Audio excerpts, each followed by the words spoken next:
What's up, you beautiful people? It is Friday. It's the Nerd Den. We were just in the middle of a fascinating conversation, learning how Zach was about to go to prison for tax evasion and something about Miller Lite. No. Zach got Drewed. He's in No, the middle not, of saying something, and you cut him off to start the show.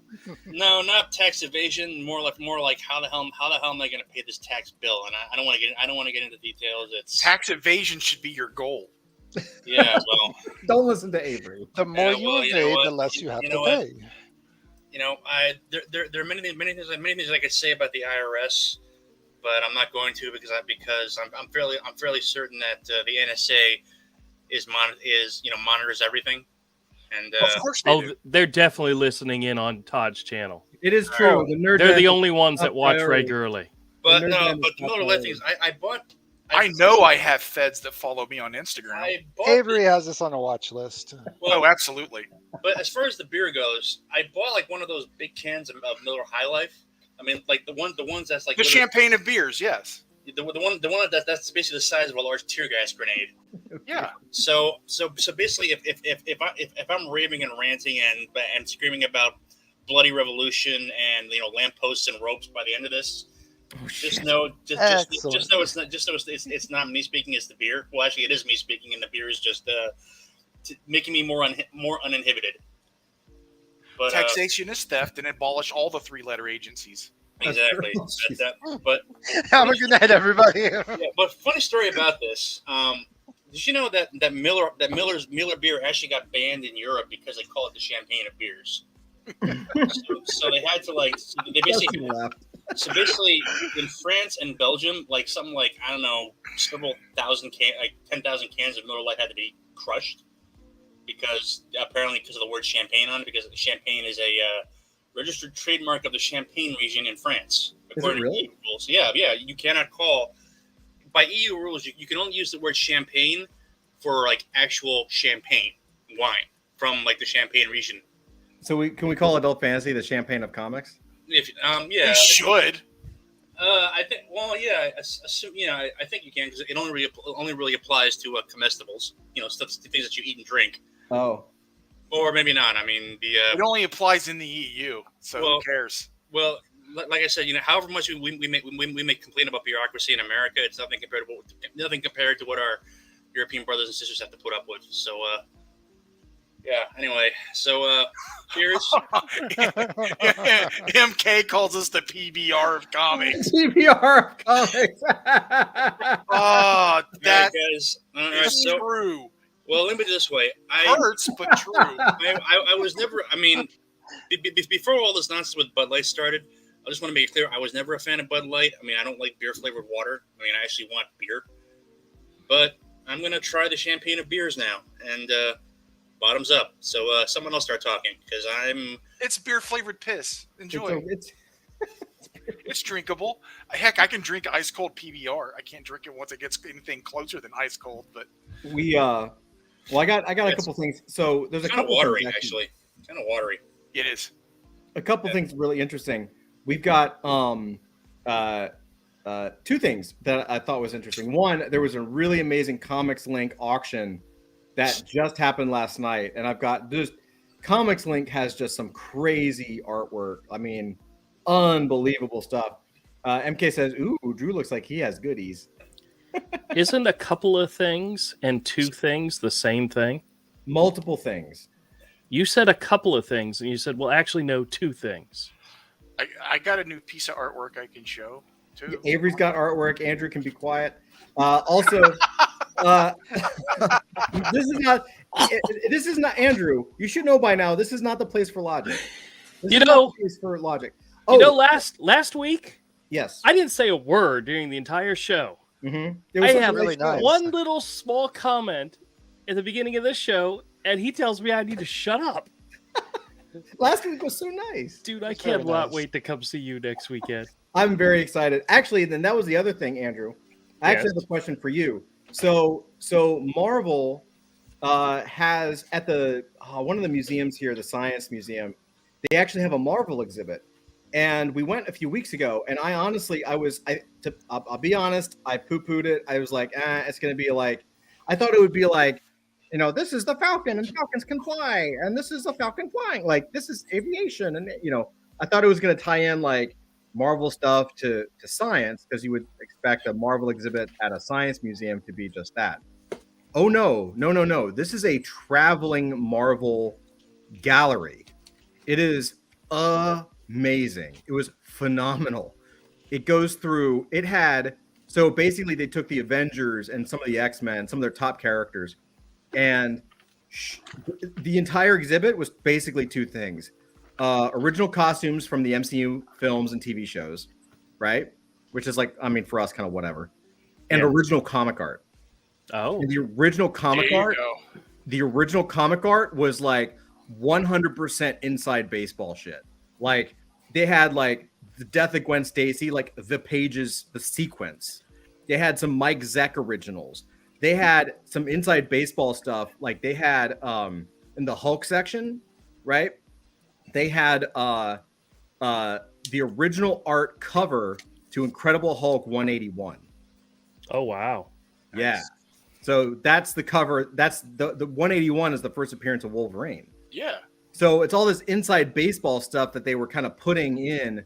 They had Amazing Fantasy #1.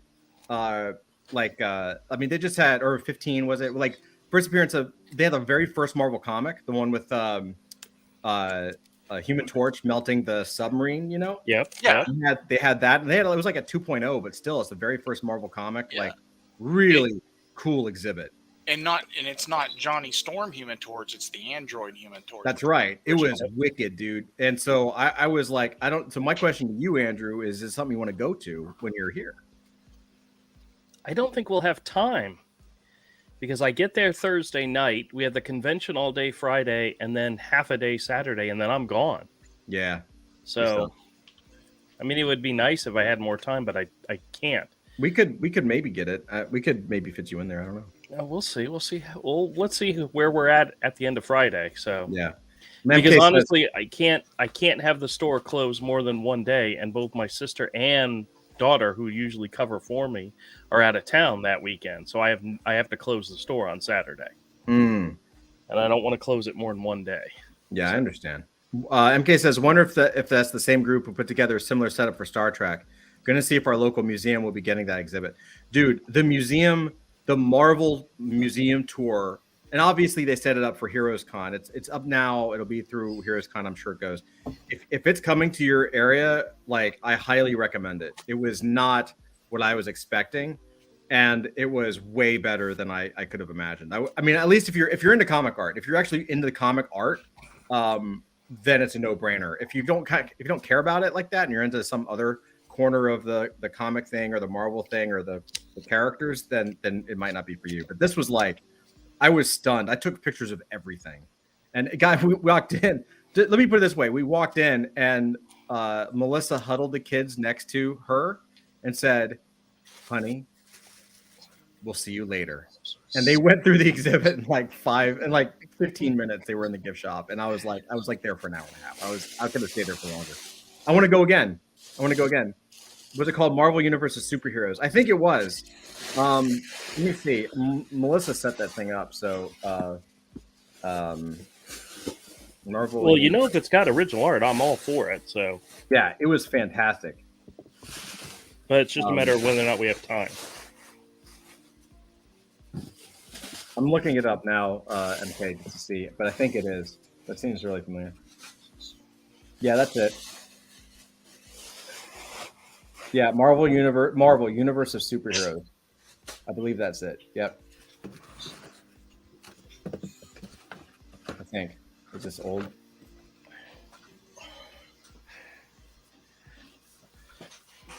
Oh, and what I was flipping through right here, my son. Hold on. I'm just verifying. He's being quiet for a minute, so I decided to talk. Yeah, here I'll show you. I'll share the site. This is it. MK, you're correct. That's it. Let me share the site just so.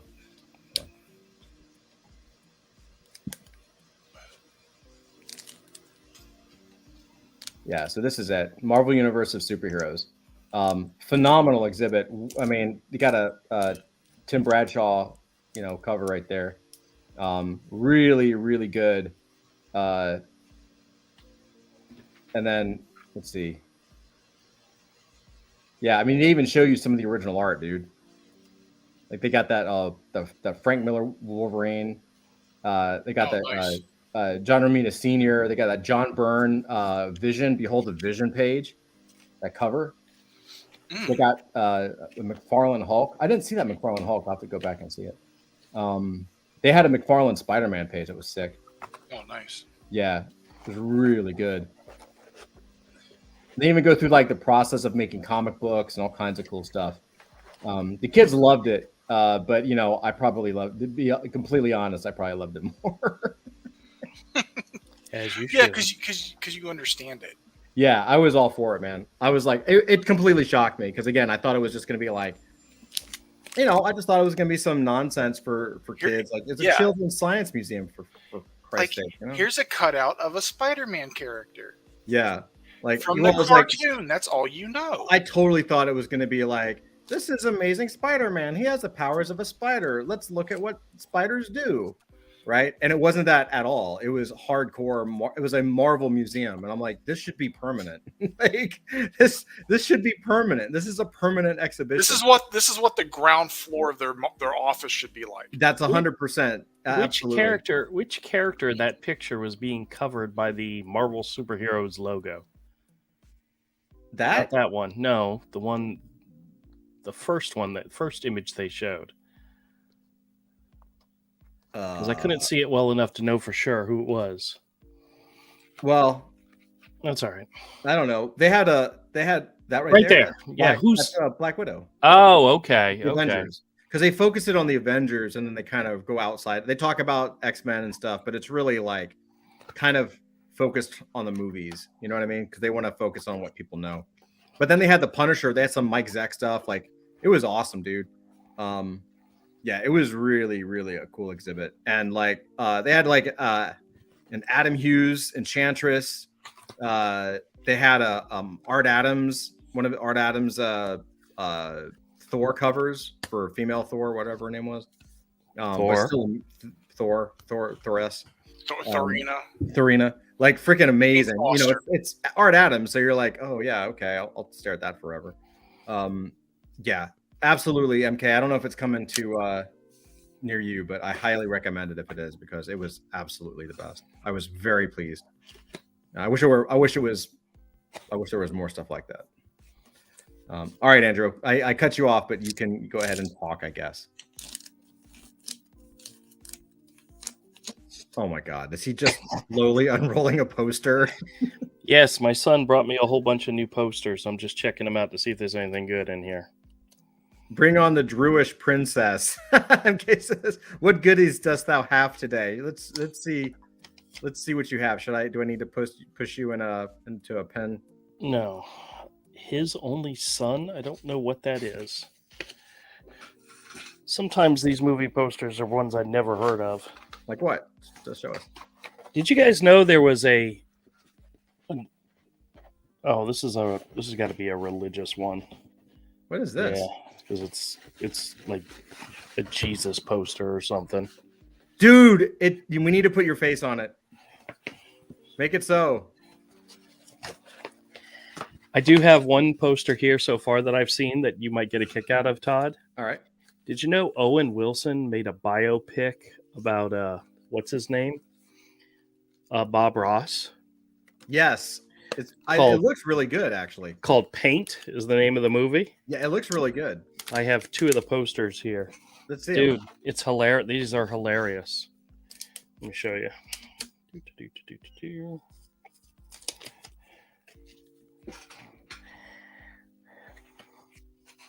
Here, I'll open it up this way. It says, go to a special place.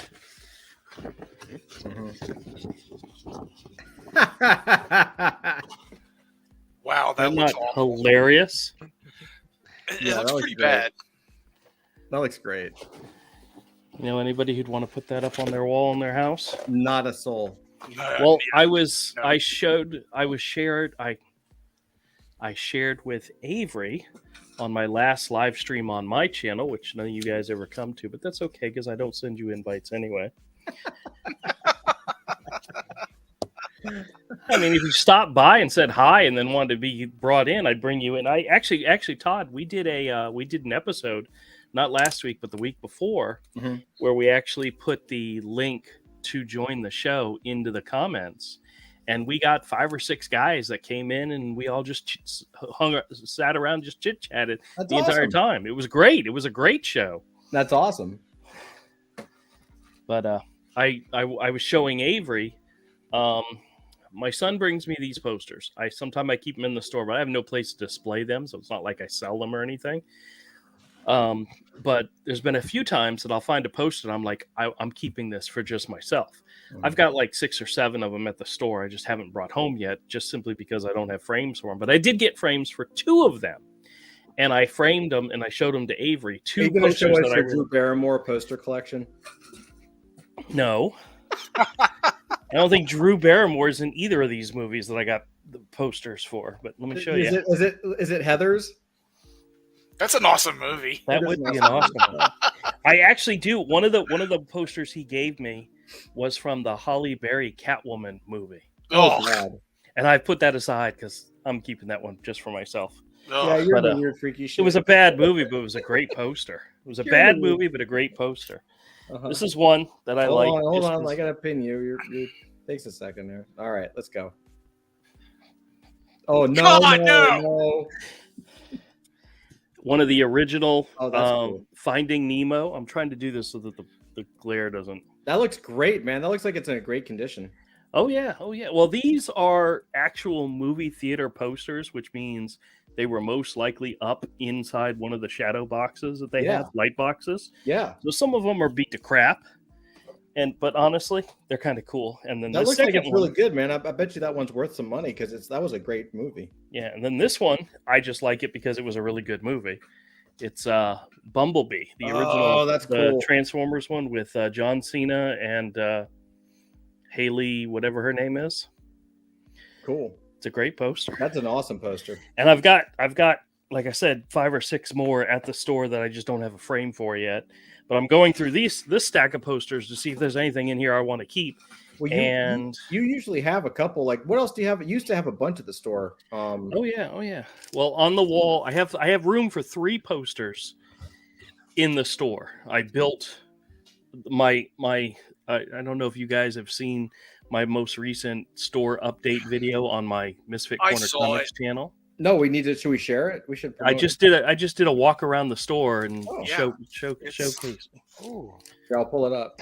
Yeah, walk around the store. I watched it, Andrew. I okay. Well, did it make you nostalgic for missing out on my store? No. Okay, that's what I thought. No, I have no intention of going back to Jacksonville for any reason. Yes, I know. But when I built the comic wall for wall books, I left spaces to be able to frame and put up posters. So there's currently 3 posters that are currently up right now, movie posters. One is the Harley Quinn Birds of Prey movie. One is Minions, and one is Black Adam. Nice. I really like the Black Adam because it's the Black Adam with the group shot with all the characters.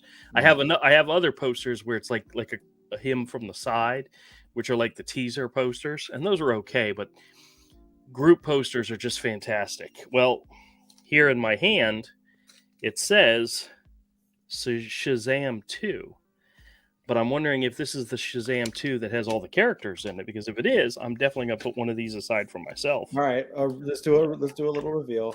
You got the 4. All right, hold on. Let's back up. Let's see which poster. And I've got like 5 of these, so... What do you do with the other? What do you do with them? You just gonna sell them all? Usually I just keep them in the store until somebody says, "Hey, do you have a Shazam poster?" Oh, it is one of the group ones. Oh, that's it has cool. like all the characters.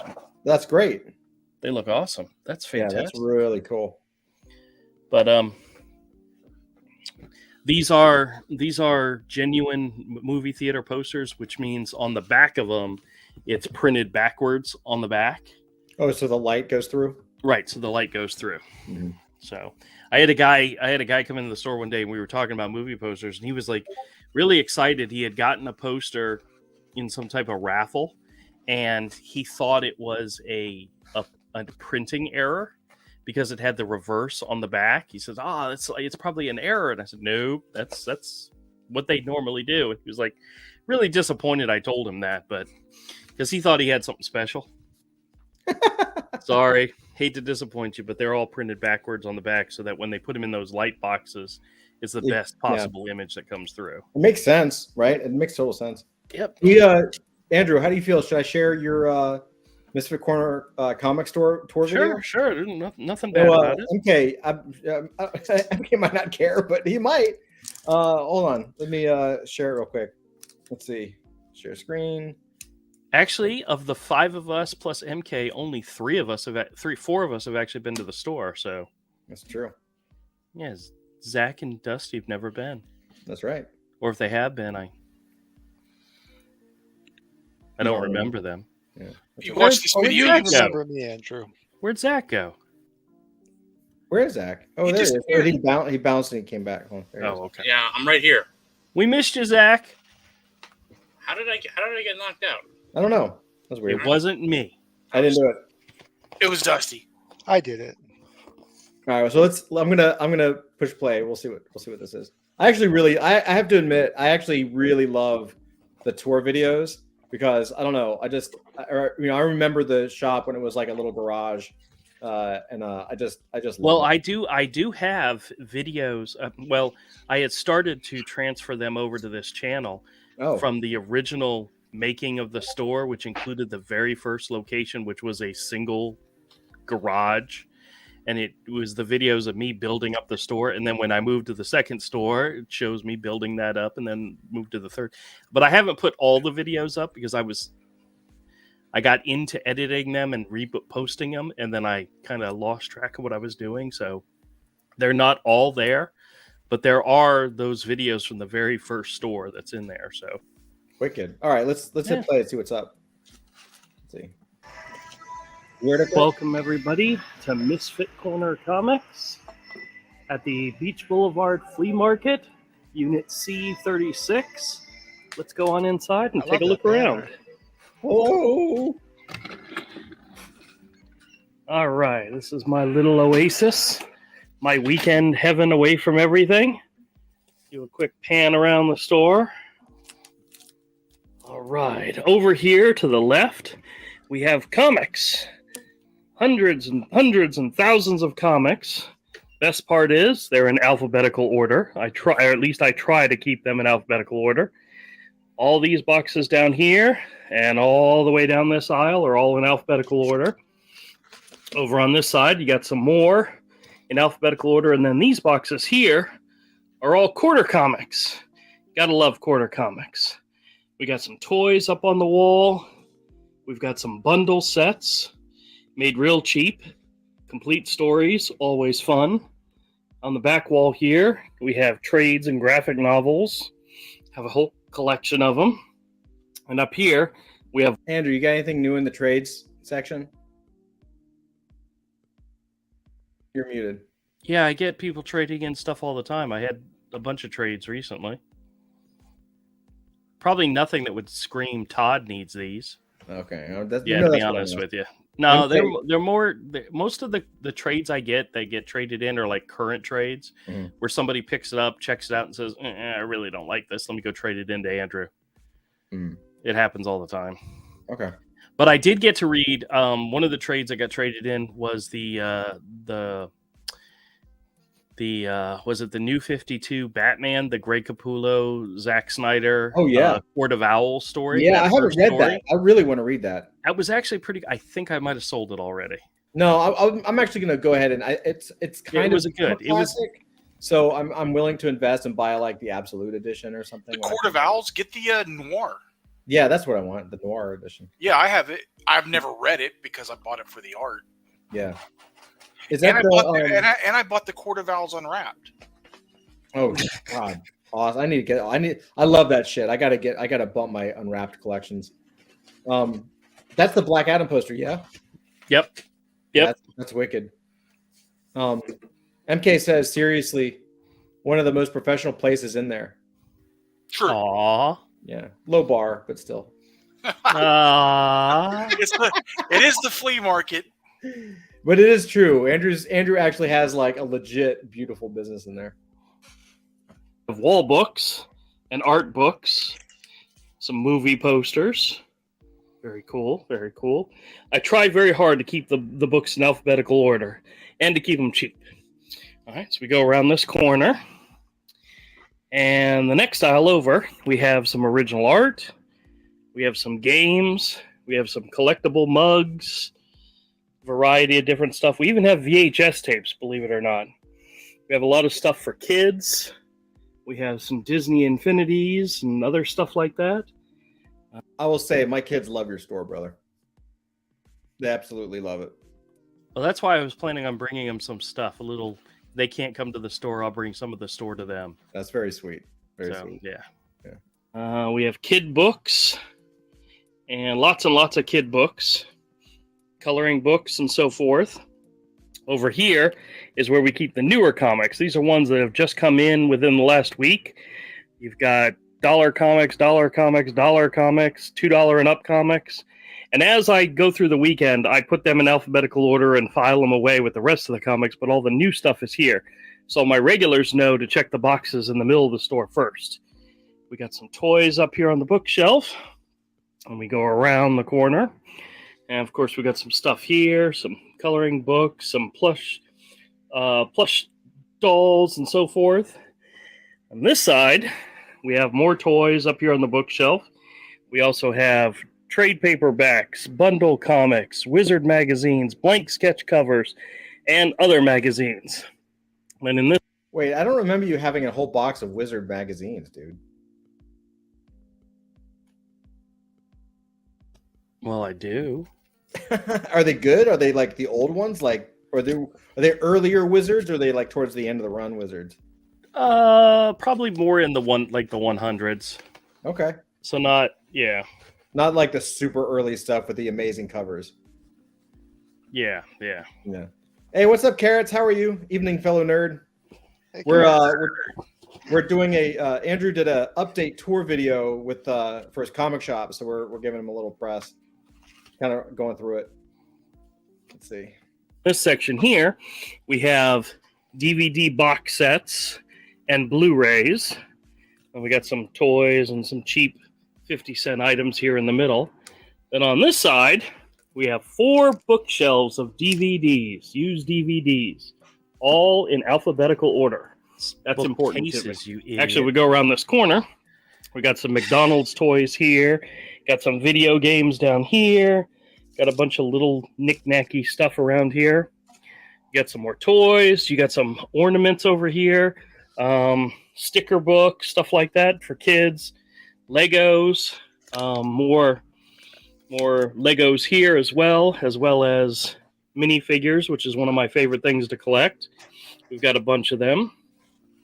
On this side, I kind of passed it, is the rest of the DVDs. So we have 6 whole bookshelves of nothing but DVDs, all in alphabetical order. Dumbass. We have the kids section separated. So these 4 shelves here are all kids for kid movies. We've got some more knick-knack toy stuff here. We got some Legos. We got some Jurassic Park, Ninjago Legos.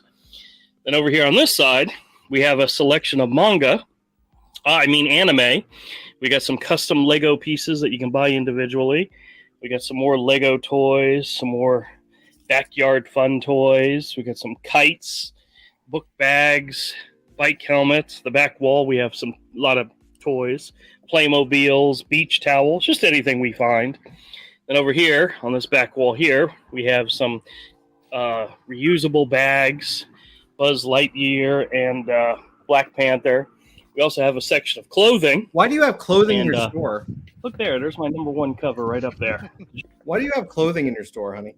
Dude, I literally, if I find something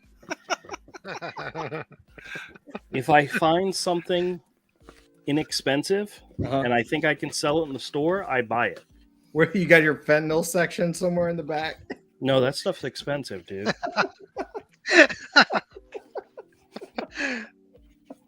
At least from what I hear. If it's nerd-related clothing like comic book T-shirts, it fits. Some of it is just there's some scrubs in there. There's some sweatpants. You There's just some, randomly find shit and put it in your store. yeah.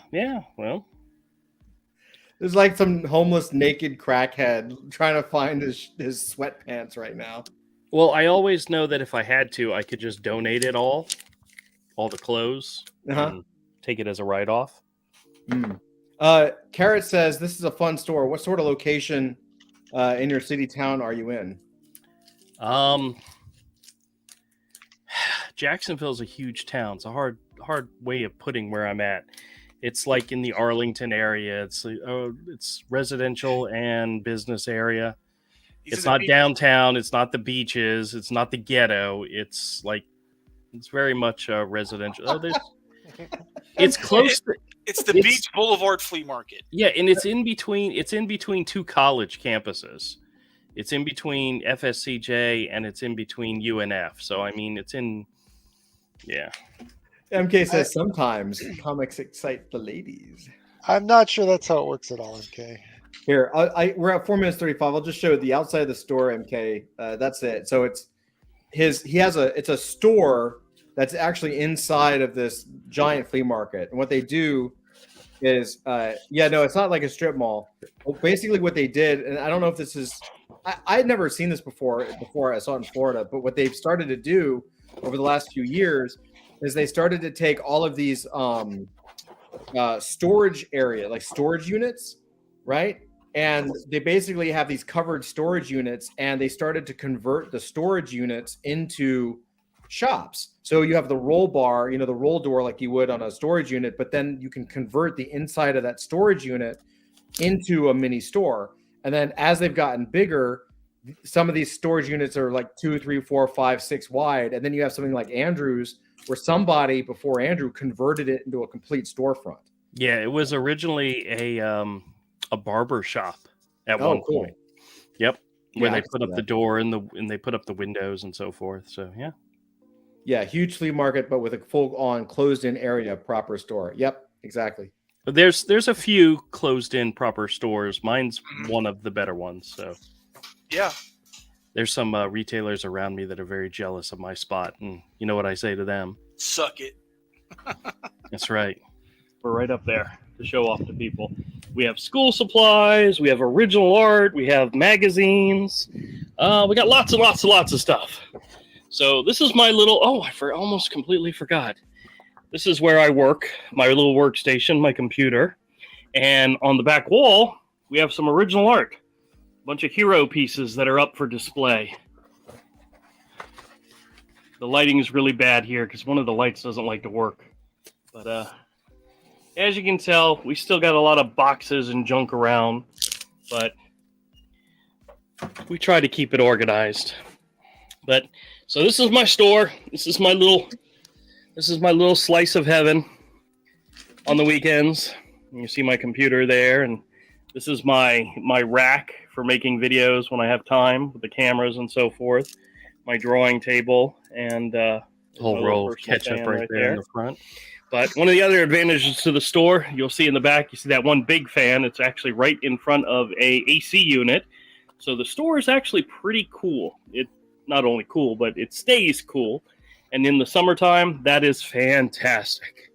So I'm just gonna buzz around real quick. You go to the comic aisle. And that's it. That's my little oasis slice of paradise. What did you want me to do? Go through every box? If you're ever in the Jacksonville area, and you want to come by and check out some comics, some lines, graphic novels, DVDs, Legos, toys, any of that kind of stuff, this is my shop. Thanks a lot, everybody. Thanks for checking out the video. There you go. Yeah, so, it's only on the weekends. Yeah, Kara says only on the weekends? Why only on the weekends? Because I have a regular 9 to 5 job, Monday through Friday.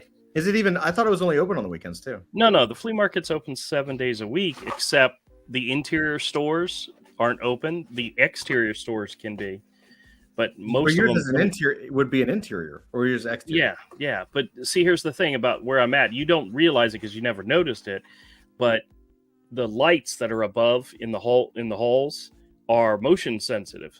Oh. So if there's nobody walking down there, it's dark down there. Yeah. So yeah, a lot of the retailers, they just come in on the weekends. Yeah, that makes sense. Yeah, even the vegetable and fruit dealers, they only come in on they come in Thursday, set up on Thursday, and they're open Friday, Saturday, and Sunday. Oh, They're not open all week long either. So, but like there's like a furniture store on the outskirt. There's a mechanic that he's open every day. So, Mhm. I mean, there's stuff going on, but my store is only open on the weekends. Carrot says, "Oh, I thought that was your full-time gig. Nope. Is it staffed during the week then, or only open on weekends?" Only on weekends. Yeah. Yep. Nope, it's not What my do you- full-time gig. Andrew, there's so many jokes I could make about what your full-time Yeah, job Andrew is. has like 4 jobs. Yeah. He has a full-time job. He has his YouTube channel, the Scam Channel, which is like a part-time job. He has a part-time job basically with his own store and trying to write and draw comics. Yeah, well, That's 4 jobs. yeah. It's good though. He's gonna die. Yay! Oh, Yeah, that's what I've been told. Here, that's what I've been told. Yeah. Jeez. Here, hold on. I got something for you guys. Let's. MK says he's like the Headleys, hardest working Jamaican family. I got 4 jobs, man. You know what's so funny is my wife and I, we had this conversation many, many years ago. I told her I had always had a goal of opening my own comic shop. And I always imagined my kids coming in and working it with me, you know, whether they just swept the floors or, you know, whatever. Other than the 1 or 2 times my daughter has covered the store for me and the 1 or 2 times my son has covered the store for me, you know how often they come to the store? Never. Never. No. About as much as my friends would visit me in New York City. Yeah, never. Oh, I'll move to a tourist town and everyone will visit. I visited you every You year did. for God, years. you did. I visited you twice. I visited you like twice also, and I lived in New York. You lived in New York, whatever, dude. I I mean, saw you like you every know, you weekend. never invited me over. I mean, and so Well, obviously he knows you. Well, Carrot says something really good. This is important, actually. Okay. He says, I've kicked around starting up a booth at an antique mall here in town, but the economics of it seem pretty crappy. Your idea seems a lot more fun. Well, let me say this. I want to say this because this is this is experience getting ready to talk. I'm gonna give Andrew a rare compliment. And basically, so here's the deal. Like when Andrew first started, because he was talking about this for years. It was about 10 years at least of serious discussions about trying to start a comic shop. And he called other retailers, he found out what sold, he found out what wasn't selling, he found out the balance of the shop. Like he actually called other retailers and talked to them. And then he actually looked at I would call them more pristine locations, like actual storefronts inside of like strip malls or like where you would assume that a comic shop would be, right? And he and I would have these conversations about they were just too expensive. Same thing, the economics, like he could put all his money in, but if like it doesn't blow up like within a few months, you're going to go out of business within 6 months. And I got to commend him because what he did was he started this flea market and he just had like a table. He started from a table and that sold enough over multiple weekends to then get a small storage unit that morphed into 2 storage units, right? Where the wall was broken between there. And then from those 2 storage units, that thing opened up and he popped in there and he's like home free. Like he's done. You know what I mean? Yep. He's got the best space in the place, in my opinion. Yep. So like it really paid for itself on the way up, as opposed to saying, I just want this gorgeous storefront with nice neon lighting and perfect this and a nice register. Like, and then you got a business because you can't sell enough. Like he knew exactly how much he was selling per month to know what he could afford in terms of the storefront. Am I right? Does that sound fair, Andrew? Close, very close. Yeah, and mostly I mean, it's covered itself, you know. I have because of the fact I'm not paying employees, I don't pay for the electric. I pay for the supplies I have in the store, and I pay for the rent. That's it. Everything else is all, blood, sweat, and tears. So my costs are very, very low. If I went through an entire week and didn't buy anything new to bring into the store, and all I had to do was cover the rent, it's literally like $75 a day is what I would need to make. I mean, and I can't remember the last time I did not make my minimum on a weekend. And what it was, part of what Todd had said is, I had a storage unit where I had boxes of comics from my old collection, and I had toys. And my son and I had been talking about opening up our own store, and opportunity came when my job went away, and they gave me a big fat severance package, and I was like, I'm opening up my own store. So we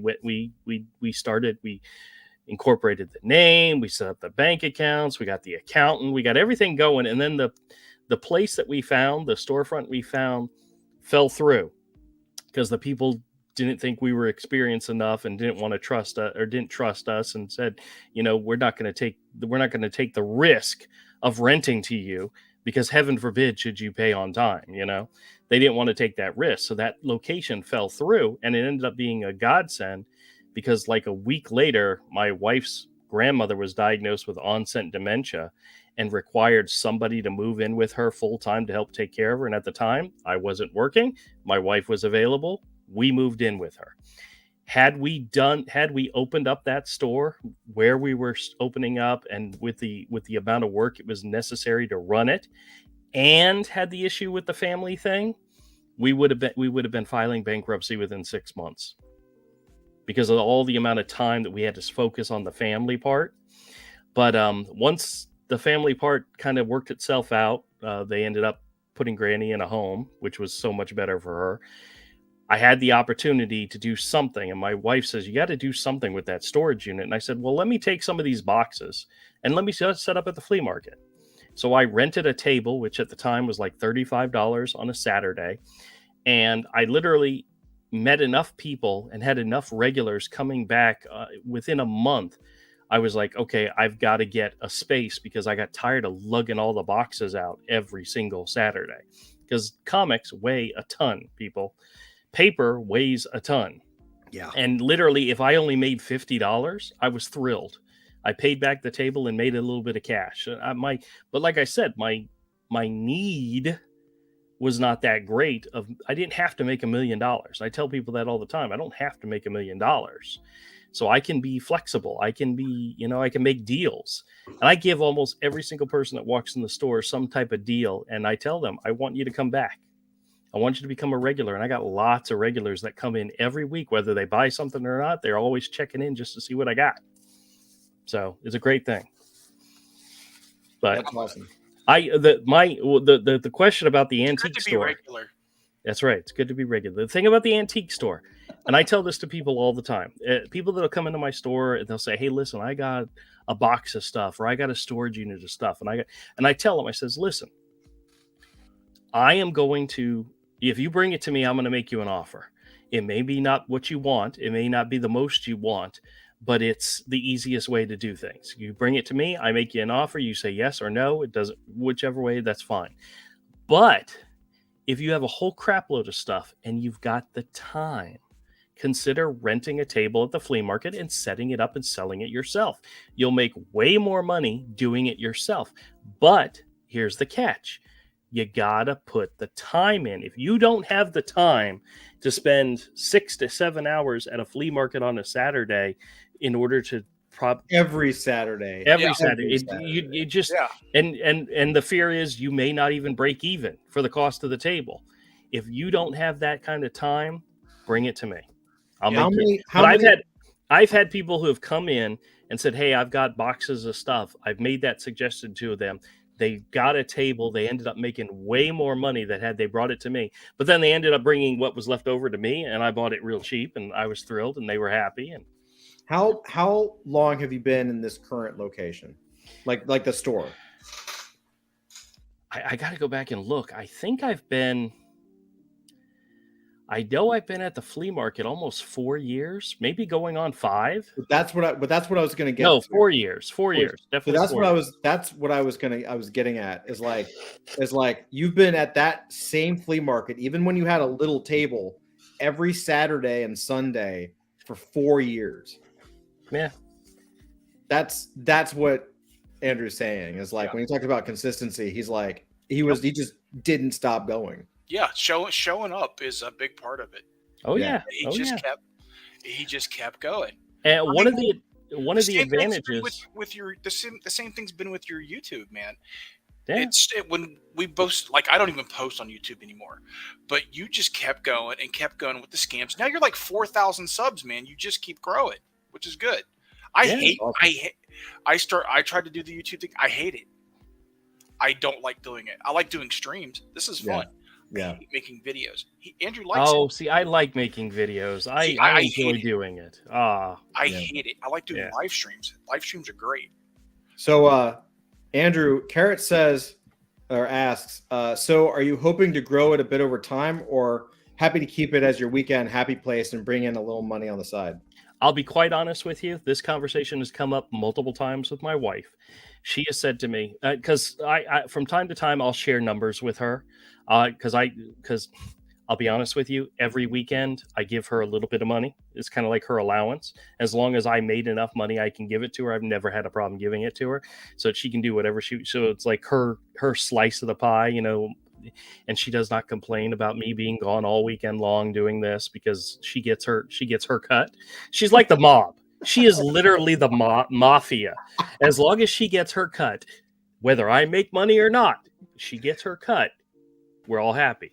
I get to enjoy the rest of the week. It's never been a problem. But I'll share numbers with her and she'll go, and you don't do any advertising at all. I said, nope. I don't do any advertising. There's no print advertising. There's no video advertising. I have a YouTube channel, which I have been lacking on, but I don't pay for any advertising whatsoever. And I get a regular, steady stream of people. My fear about growing, like Carrot's ass, is if I start advertising, if I start putting that, it'll get to the point where I can't handle it by myself. Right now, I handle it all by myself. Every weekend I'm there, I'm doing my thing. I make enough, I have enough fun that I don't get up on Saturday morning going, oh God, I got to go to the flea market. You know, I've never had that feeling. He's literally coming to visit for Heroes Con and leaving Heroes Convention so he can open up his store on Sunday. Yeah, for Father's Day. Because I got a lot of fathers who are going to come out and say hi to me and maybe spend some money. So absolutely. But I would like to grow, but right now I am one person and I'm the only person I can constantly rely on, and I can handle what I have right now. I can handle it. I can handle the YouTube channel. I can handle the store. I can handle my job, even though I don't want to do that anymore, but I can handle it. If I started advertising and getting more people, I couldn't handle it. It's kind of a double-edged sword, you know. You have just enough that you can handle it, but if you get more and want more, then I know it's weird. Nobody in business has ever said, I don't want to grow because I'm afraid I might have to pay somebody. No, that happens all the time. Yeah, well, it happens all the time. Well, I mean, it's a big thing. I know plenty of people that grew massive businesses and were completely unhappy. So, you know, it's business. Business should serve you and your lifestyle as opposed to you serving it and its lifestyle. Well, one of the funny things is in my location, I cannot expand to the right because that's the bathrooms. I'm literally right next to the bathrooms. But on the left of me, there was a 2-unit there was something in there, and then they put in like a bakery in there, and then the guy passed away, and then they rented it out to a lady who does lemonade stands or something. Lemonade, I don't know. Well, they put in a front.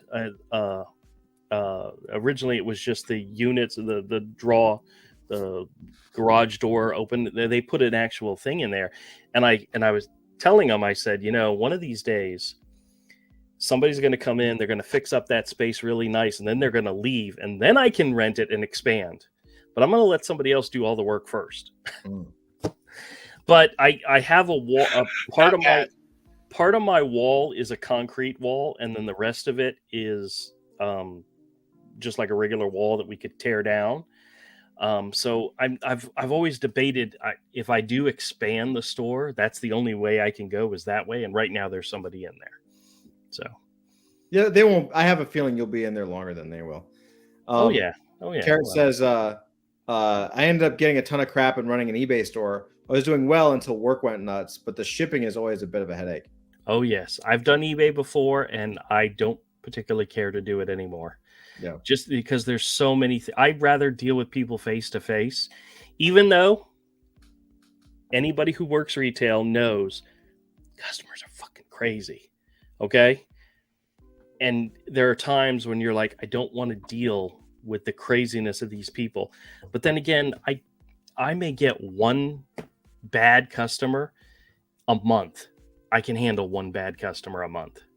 I got this one guy that comes in. Every time he comes in, I'm like, he's gonna say something. He's gonna piss me off. But you know what? I'm the boss. And I had one guy come in one time who I could tell he was not mentally capable of being out on his own, and that he probably should have had a chaperone with him, because his mouth says things that are just completely and utterly rude and offensive to everybody around him. I don't know what you call that, but he said something, and I'm like, yeah, well, dude, you can always just leave. I don't have to be nice, but I am. I'm nice to everybody, but I don't have to be, which is a great thing. I'm not worried. I'm not worried about being fired. You're a gem. MK says, if you're happy, stay happy. Yeah.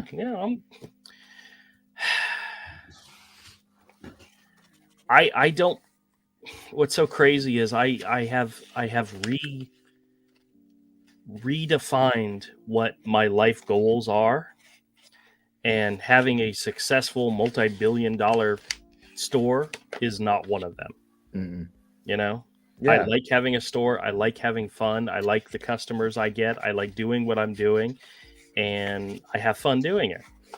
My life goals have absolutely nothing to do with that store. MK says, listen, I said I was sorry. It was one time I needed the money. MK's fantastic. Nobody should make fun of him. Stop. Yeah, MK is awesome. All right. Enough kissing Andrew's ass. On the screen, I have some amazing comic link art. Do you guys want to see some awesome comic art? Wow, my ass just got Can I show you my frozen from all the loneliness. Can I show you my one piece of art first? Oh yeah. Let's do that. It's just one piece of art. No, let's do it. Push it up. Burp. Ooh, what is this? All right, here we go. This is something I've done for Raid and the White Leopard that I wasn't asked to do. The image just got in my head, and I did it. And I showed dope, dude. I showed the writer, and I just posted it. And he's like, Avery did this, and I don't know what to do with it. That looks sick, cool. dude. Very Zoom in. cool. Oh, it's so good. Wow. I like the approach I used for this. I drew the character in the axe and found AI art that worked for the background. And I figured out my color scheme and everything digitally first. Then I printed out the character in the axe and drew them, inked them. Then I converted the background with like a stamp filter so it looked like black and white art. Yeah.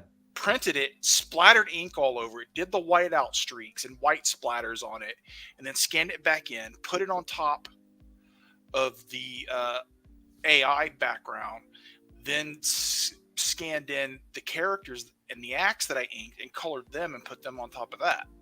That looks great, dude. And then did the flare effects. And I really like the way it came out. That way I can go crazy with the background and it makes it easier to color hold separate from the character. Yeah, that's really cool. And I went with a very, in my opinion, Adam Kubert Uncanny X-Men style. I could Yeah, see I that. can see that. Yeah. The only complaint I would have is that the axe in the foreground, that when it gets down to the hand, it kind of blends into the background, and you lose the fact that there's actually a hand there. It's fine. Yeah, I know. You'd be all right with it, but It's literally dark red and black and gray. yeah, but from a distance, I can't see it. That's all I'm saying. You're blind. I know. Oh, this is a great question. No, this is Carrots. This is actually a really good question. Carrot says, I like it, but real dumb question. What is the origin of the spit in the mouth in comics? Did some artist start it, or is it just sort of developed over time? That's awesome. That's a great question. It's just something that's just developed, over time. The like earliest I can remember seeing it is when the lizard first appeared in Amazing Spider-Man. No, he didn't have teeth. He didn't have teeth. He had the spittle that went in between his mouth. It's the first time I remember seeing it. I first saw it. I believe it was Chris Bacalo and like some of the death stuff. Oh, and it's in comics before even that, man. Yeah, I know. Go back to like some of the horror comics and stuff.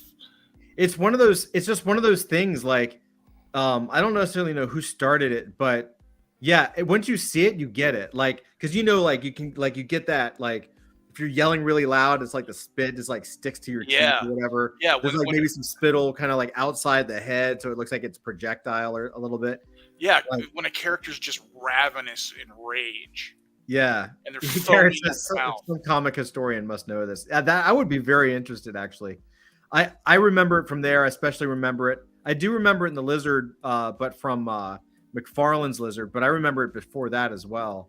No! The original first appearance of the Lizard way back in Amazing Spider-Man, whatever it was. Yeah, he didn't have teeth. The Lizard didn't have teeth. Pull up an image, bro. Well, hell. Oh, now he's got a word. Where's my book? Here, grab it. Yeah, there you go. Yeah. Here we go. Avery, that does look really good, man. Oh, thank you. Oh, there you go. It goes back as the way it shows somebody like just foaming at the mouth. Yeah, let me see here. Now, what is this book? Is this an omnibus? This is Amazing Spider-Man Omnibus Volume 1. Oh, good Lord. Yes. What issue does that go up to? Let me see. Amazing Fantasy 15, Amazing Spider-Man 1 through 38, Annual 1 and 2, Strange Tales Annual 2, and the Fantastic Four Annual number 1. Holy crap. I have a buddy of mine who had a few years ago completed his Amazing Spider-Man run, every issue of Amazing Spider-Man, and asked me to do some drawings, and he wanted them based on the style of the original comics, and I did them, but I kept asking him questions, like, because I was not familiar with these original Steve Ditko images, so I kept asking him questions, and when I got to the Lizard, I was like, did the Lizard have teeth? Because everything I was Googling really didn't show him with teeth.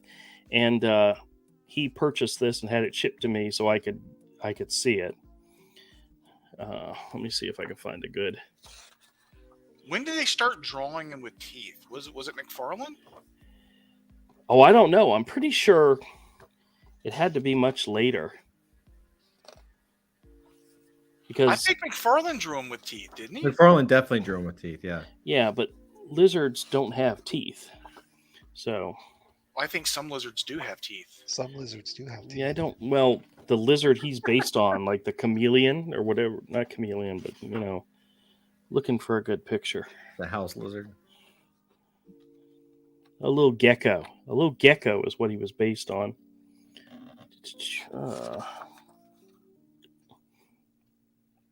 Looking for a good picture, and there's really not a good picture. I mean, heck, the first appearance of him. The cover. Look how big that book is. Yeah, I know. Oh wow, yeah. Way different. It doesn't have teeth. He's just got a. Oh, those are his lips. Right. Those aren't teeth. So he had spit on his mouth and stuff. I'm just trying to find an image of it. It might have been in a later appearance of it because I know I remember seeing it in one of them because in the image that I drew of him, he had the spittle between his mouth. Garrett says, "Wouldn't Dusty be an expert in lizards and teeth? It's his time to shine." Yes, some lizards do in fact have teeth. What teethus lizardus? Which type of lizard has teeth, Dusty?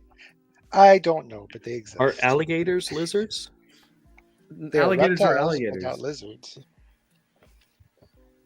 But But I do have an alligator lizard, but he is in fact a lizard and not an alligator. Oh hell! Now I'm gonna have to find that drawing. Now we're going to have to Google what lizards have teeth.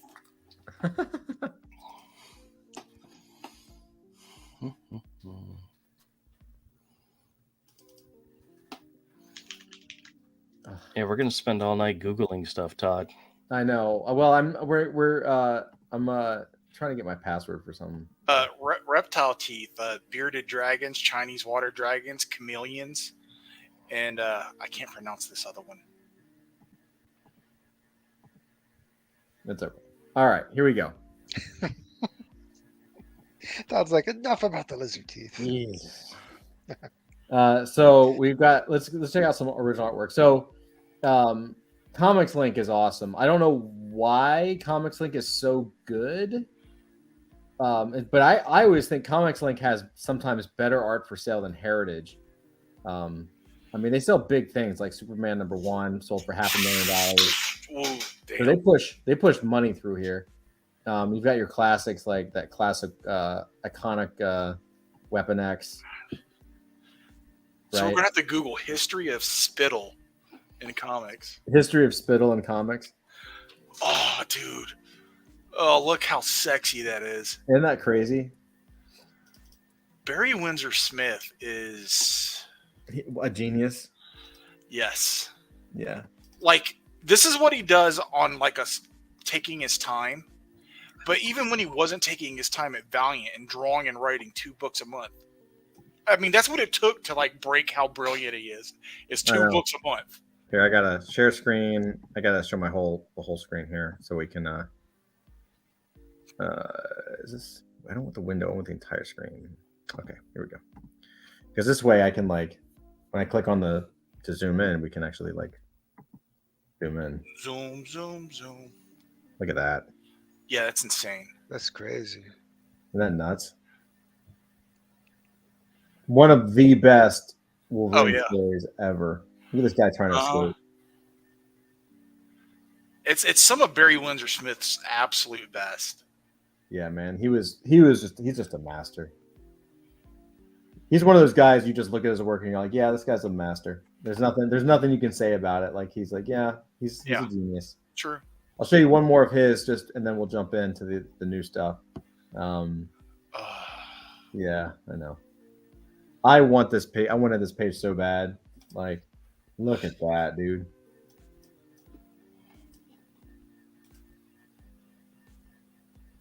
It's just every line is just masterful, man. Like, just so good.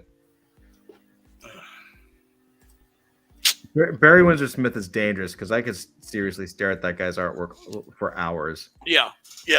Probably longer than it took him to draw it. You know what I mean? I don't know. There's that Frankenstein book thing that took him forever. Yeah, well, you probably haven't even looked at half of it because it's so gorgeous. Yeah, I know. That's all I've done is look at it. I haven't even sat down to try to read it since I got it. I just look at it because it's so much. Sometimes his work is so much to take in. Well, it took 30 years to draw that book. All right, so check this out. So here's some of the stuff that came up for auction recently. I'm not signed in, so I can't see how much it went for. Unless, actually, let me check really quick. Let me just get this over here so you don't see my passwords. Let me just try to get into my account and see if I got a message. All right. Well, it's gonna ask me to reset my password, but I'll do that later. We won't know how much it went for, and that's okay. Mike Zach, dude, look at this, Mike Zach.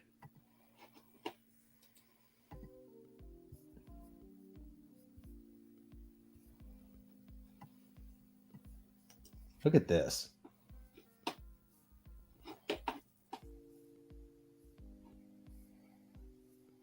Isn't that insane? Uh-huh. And like, look at the Uzi and the chain link fence. Like, what? Just insane, man. Look at that. Isn't that crazy? That's pretty crazy. And then it also comes with his pencils, which is even crazier. But yeah, those inks are insane. Just nuts. So there's that. So I remember this image too. It's a classic Punisher image, man. So good. Let's see what else we got. Real Adventures of Johnny Quest. This is Art Adams, early Art Adams. Early Art Adams? Early Art Adams. Oh, wow. Still really good. Right? This is like early 90s, I think. Still all the detail in the hands and stuff. It's really good. Well, Art Adams had been around since the early 80s. Yeah. Where was this? He did this in 97. Okay. So not too early. Just maybe trying to like an animated style. This is Raphael Albuquerque Green Lantern. I thought was pretty cool. I was thinking of Avery. Like you've got the rough pencils right there. Yeah, which is pretty cool. And I believe that's the back of the page. Like a lot of guys, they'll do the sketch on the back to get their like anatomy done, and then when you flip it, you're actually mirroring it, and you actually can see mistakes in your anatomy and stuff and fix it. So like. See, it's really good. Yeah, I really like that ink style too. It's really nice. Oh yeah, real brushy. Yeah, it's pretty cool. These covers are so much more exciting than the other ones we were looking at before that were like the new covers. No, Yep. they're terrible, So right? much more Yeah, exciting. exactly. Yeah. Yeah, well, that's the point, right? Like you look at it and you're like, once you know a good cover, like anything flat, like everything else looks like it's just a pinup or something. There's no story. There's nothing there. There's no excitement, right? Yeah. The cover of the comic is the movie poster, right? Like it should be super exciting. Okay, I couldn't get into this because it's something about it needs to look intense. right. Batman Lobo #1, page 13 splash from Simon Bisley. Whoo! Let's see. From Bisley. God, Bisley's insane. Look at this penguin, dude. Bisley's nuts. I love him. Look at that. Oh, it's so good. Like he's just spitting like rotten starfish, rotten seafood. Yeah. as he talks. Look, he actually did a paste up on the head over here. Wow. Look at the shark with a bag of cash. And a turtle. And a turtle. Yeah, look, the turtle's all pissed off. And a hammerhead dude and an octopus. Like he's really taking it, like he's taking the whole bit of what the penguin is hyper literally. Yeah. And it's brilliant and insane. Look at him. He's like waddling.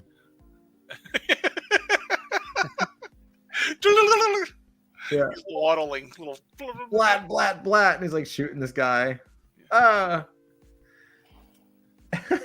He just has such like a sarcastic. I don't know how to explain it. His drawing is so sarcastic. Yeah. He like doesn't give a fuck, but he totally cares. You know what I mean? Mm-hmm. Like then you look at Batman. You're like, look at that shit. Yeah. Right? They're all goofy and silly, and Batman is horrifying. Yeah. It's so good. That's a little bit of what I want to try. Like I tried to in some spots of Devoid to bring that. Mm-hmm. I don't know if I We'll- didn't. I Well, did. we only also had 12 pages. But once we have Yeah. a book, Yeah, so, but I tried to bring a little bit of that in there. dude, Lobo Paramilitary Christmas special. Okay, let's see. But I definitely want to bring more of that to Devoid. Yeah. A monkey loading a missile. There's the missiles. It's utterly insane. There's Lobo. Look at this. I love it how way he draws muscles and arms. It's so good. Just like look how lucid that is. Yeah. But it's so good. Yeah, the monkey is like putting a warhead on the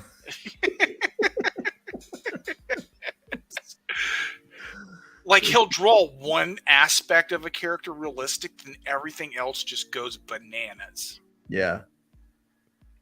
Yeah, he just really understood what people focus on. Mm-hmm. All the character like really detailed and everything else can be super loose. Yeah, everything else is super cartoony, but Lobo's like always like really detailed, super vascular. This is a 2023, so recent 2000 AD, number 2313.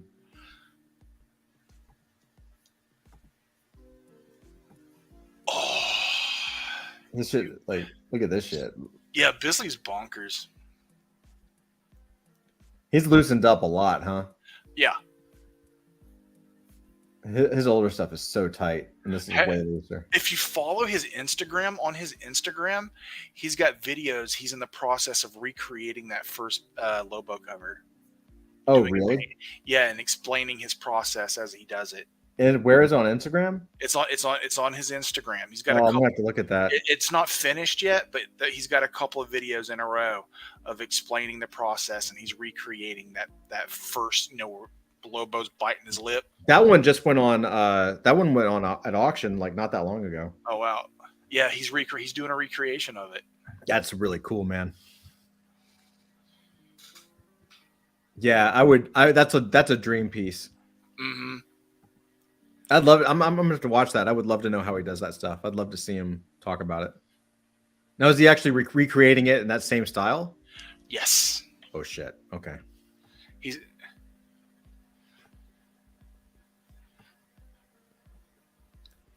John Buscema. nice. Early. This is the first Tarzan. Look at that. He was probably like 17. I mean, look at that. It was 1977. Oh, he was an adult. Was he? Yeah, How old do you think? 20? 20s. He was, It's so good.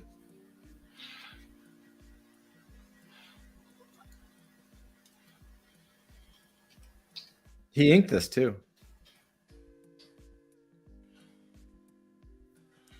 indeed. Let's see.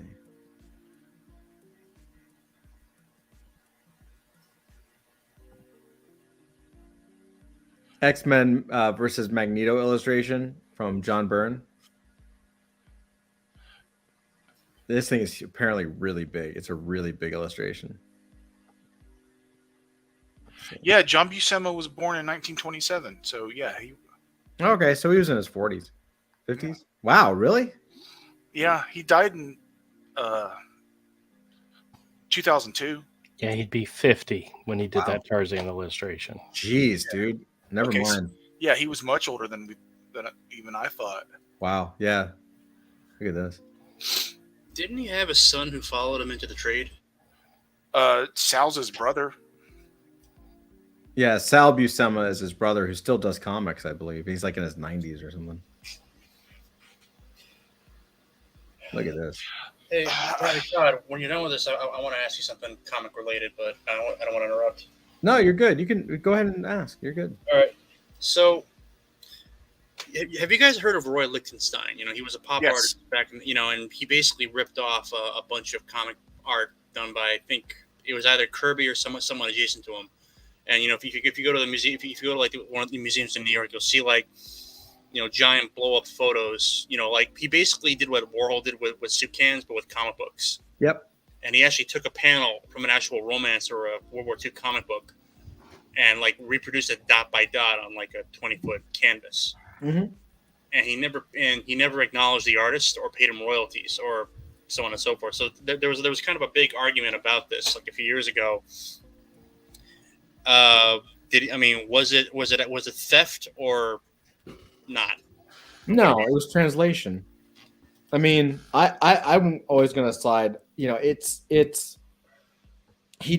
used it as reference, but that was about it. He completely transformed it and used it in his own way. And so, like, same thing again. You used Warhol as a reference. Jeff Koons did the same thing, right? It's identical. It was a new medium of art and an interpretation of what culture was at the time. I understand why people would get pissed off because the interesting thing is like the artists were upset because they were looking at it as a craft and saying, I drew that, you just took my drawing. But the artist, the from the fine art side, that's not what it was about at all. So it was I understand the argument, but I've always been on the side of in that respect, Lichtenstein or Warhol or Jeff Koons or anything like that. I think the argument was more on the lines of should we get when these things sold for millions of dollars, should we gotten a piece of that? No, I mean they didn't have anything to do with it. They didn't sell it. They didn't get $1 million because it was the illustrator's art piece. The illustrator got probably a couple $100 to do the image under a work for hire agreement, right? Yeah. But it was up to the artist to transform it. I'll give you a perfect example. So when I was working with Jeff, like he took a $2, I mean, probably paid less than $2, like a junky vintage Popeye toy, little rubber Popeye toy, and he turned it into a 6-foot stainless steel sculpture that was like plated in gold, and then another one that was chrome color, but that matched the colors perfectly, and then another one that was just the colors. And so like it's transformative. It's completely taking the thing and turning it into a completely different thing. So, it's I totally understand the argument, and I'm sure there's a lot of people that disagree with me, but the law agrees with me, and I also think that it's kind of just like the way it is. Right. Does that make sense? It does, yeah. Check this out. Okay. This is look at this Capullo, dude. Nice. Look at this explosion, dude. Like, so one of the things I think is interesting, and maybe Avery, you can talk to this. So this is the inks, right? These are the inks. Yeah. The inker did it. His pencils are also included, and I want to show the difference between the inks and the pencils. And so I'm kind of, Avery, since you're kind of like the resident pro inker, like I'm kind of like, I want to get your take on the translation, because you look at this and it's so crisp and clean. Yes. And like, I mean, look at it from a distance. Look how perfectly composed that is, right? Yeah. And like, you're just like, it's just so tight and so like well thought out, right? And then, so we're looking at this and you're like, man, that's so sick. And then you look at the pencils and it's like all the information is there, but it's super loose. Mm-hmm. So I'm just wondering if you could talk a little bit. Like, it's interesting because it's the same information, yes, right? But completely different. Yeah, well, that's your job when you're inking something is to embellish and develop it. Like, all the raw information is there when you're working just from pencils. Like, the bones of everything you need to do are there. But when you're the inker, it's your job to make it pop and to accentuate what needs to be accentuated and detailed and what needs to not.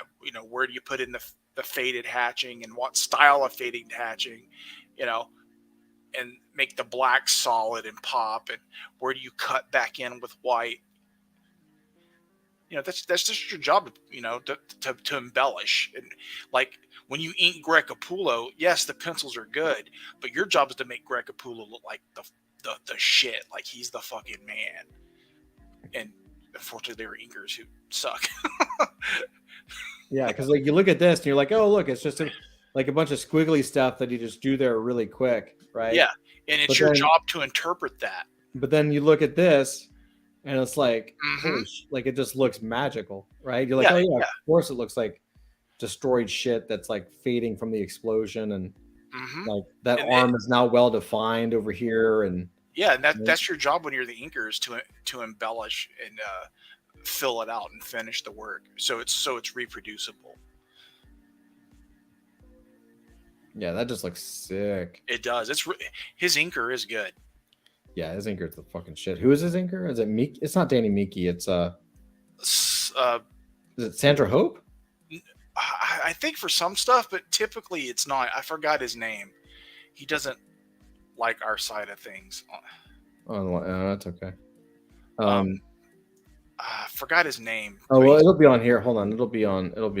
it's like Jonathan Glapian. Yep. I was thinking Plon or something, but yeah, that's him. He's really He's really good. phenomenal. He's super good. I picked these next pages for you, Avery. This is Dennis Cowan and Bill Sienkiewicz. Oh, that's a fantastic combination. All right, let's see. Oh, I love it. I love loose, crazy inks. Hold on, let's see. Look at this. Look at that. All that splatter and white out and cutting back in and crazy loose cross hatching and The Dennis Cowan loose cross hatching stuff, I just loved, man. it's insane. I love It's it. Too. nuts. But it works. Like, look how Yeah. gnarly that is. But it just works. Mm-hmm.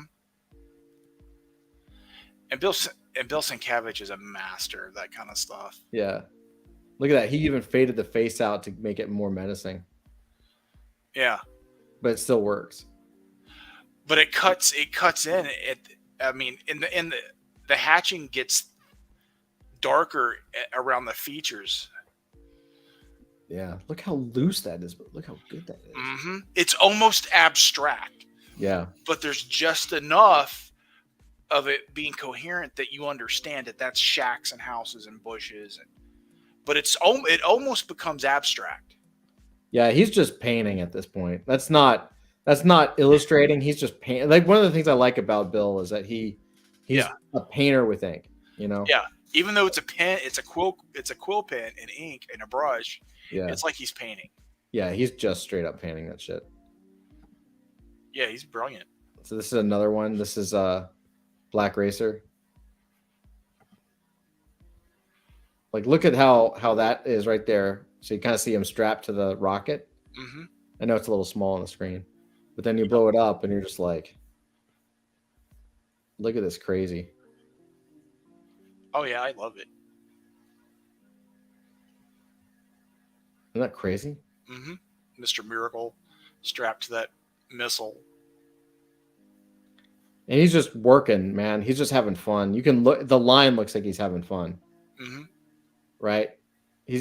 It's just, you can look at it and there's just no stress. He's not stressed out at all about what he's doing. No, because he's so confident in what he does.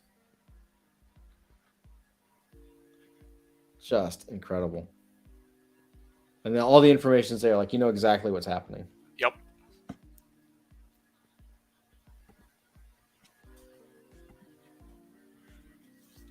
All right, so now something tighter to make me feel more comfortable. I like being able to change my style and go back and forth between tighter and like more expressive styles. Oh yeah, I do too. This is Alan Davis. Who's phenomenal. And is that ink by Mark Farmer? Probably. Look at that. He's incredible as well. Yeah.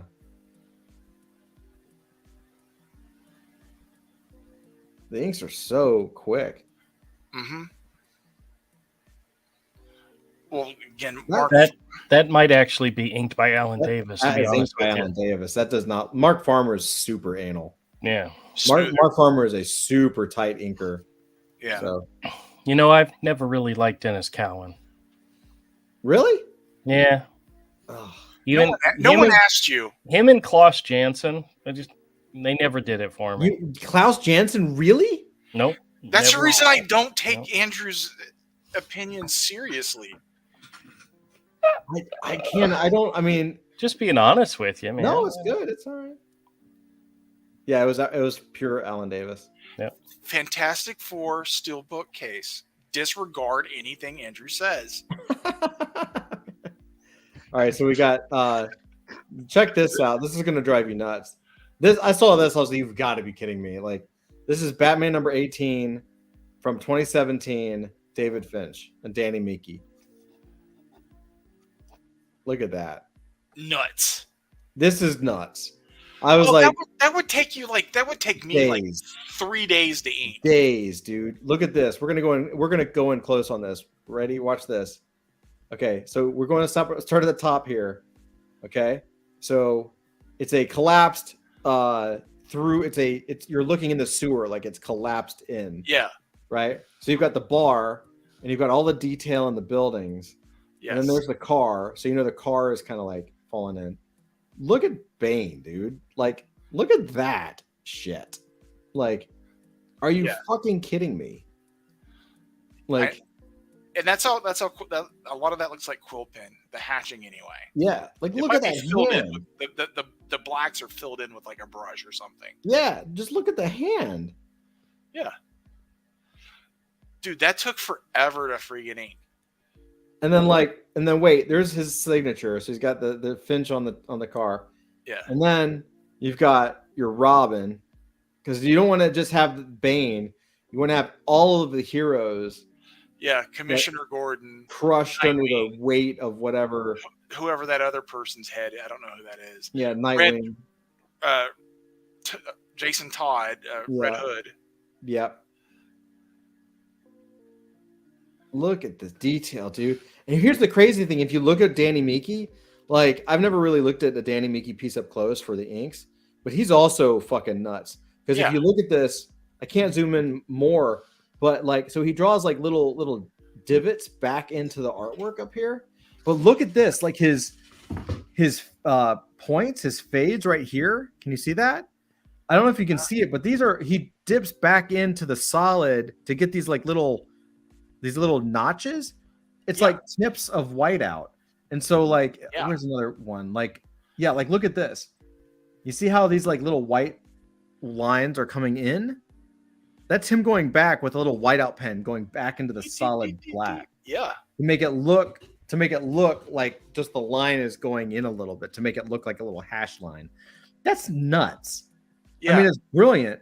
But it takes a lot of time. I do a little bit of that. Yeah. But this is nuts. He's a genius, man. Like, he's crazy.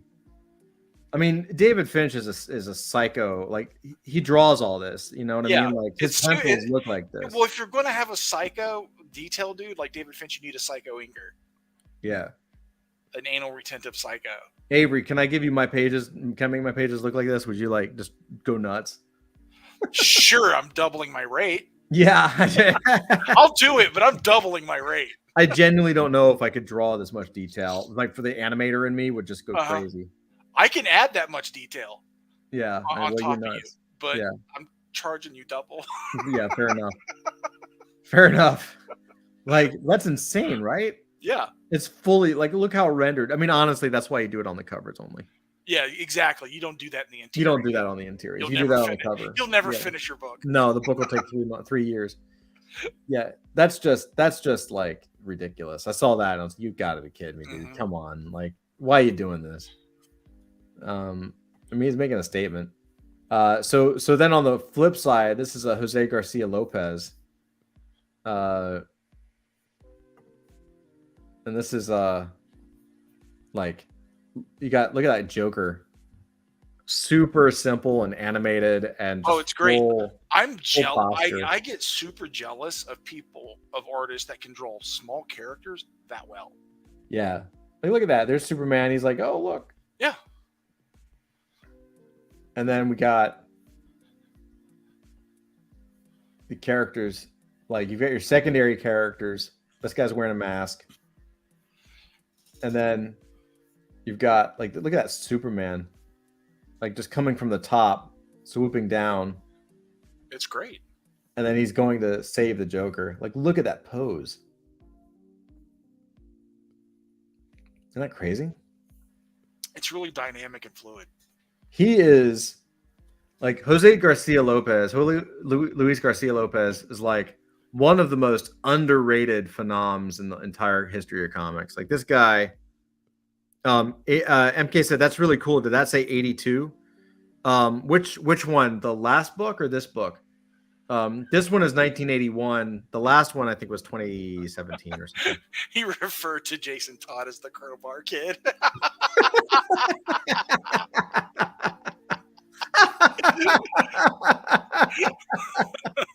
That's really mean. And the funny. answer to that is yes. That's really hilarious. Crowbar Kid. Do we need a Crowbar Kid AF character? To anybody who doesn't understand the joke, Jason Todd was the second Robin who the Joker beat to death with a crowbar. Yeah. And now they brought him back. Of course, no one stays dead in comics, but originally he was dead for quite some time because Joker beat him to death with a crowbar. Yeah. It's pretty awesome. I mean, for a comic book. Hey, the fans voted for it. People didn't like Jason Todd. People didn't like him. So DC had some kind of contest. Should he stay or go? And fans said go. So they killed him. Joker beat him to death. So Garcia Lopez, Plastic Man. Isn't that great? Oh, yeah. Just the anatomy, like the guy just knew how to draw. Period. He even created the fade lines because it was like the 80s. Like oh 82, yeah, like yeah. Right. And it mirrors his belt. Yeah. Super good. It just looks like so natural. Yeah, he looks like he's just standing there, right? Yeah. And then like Plastic Man is the border, right? Oh, so good. Straight out of the guy's head, man. Just a classic talent. He was good. Yeah, I think he's still around. I think he's still drawing stuff. Okay, here you go. You know that one. Oh, Adam Hughes Ghost cover. No. Yeah, so Adam Hughes is like, he's another brilliant guy who, he was a good girl artist. Yeah, he can be. His Wonder Woman covers were. Yeah, there's a couple in here. I don't know if I showed the Wonder Woman, but there's a Wonder Woman sketch in this drop that's serious. This was when he was like checking out Alphonse Mucha. Yeah, Adam Hughes is so good. He can do a piece entirely in grayscale that is so well balanced between warm and cool grays that it will trick your eye and you will think it's muted color. Yeah, that's true. He's done it on several pieces because he will balance the warm and cool grays just right where they need to be.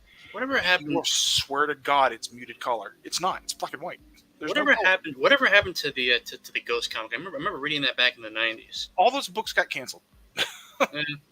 They all got canceled. That was an Image book, right? No. Dark Horse. Those are Dark Horse. The Barbed Wire movie bombed and they canceled everything. Yeah, that's pretty much what happened. Oh, really? Is that why happened? I mean, I don't know if it was triggered by it, but that's kind of what it probably had. Yeah, it probably had a hand in it. Yeah. I can see that. The characters are still around. They still make appearances in Dark Horse comics, but they're not. Yeah. I thought the X had a real potential. Yeah, that was a good character. What was that, Zach? No, I was going to say that the couple things. The Barbed Wire movie wasn't that bad. I mean, for a Pamela Anderson movie that basically ripped off Casablanca, but which it I actually enjoyed Ghost. I mean, it was different. I mean, when I was a kid, I really got into the whole Image Dark Horse revolution because I was just kind of burned out on regular DC Yeah. Marvel. And Ghost was good. I mean, if you feel like a 14-year-old boy seeing that, and and also like seeing naked boobies drawn on the page, well, that's a pleasant way to spend an afternoon. Movies. MK says that he voted. He voted to kill Drakes and Todd.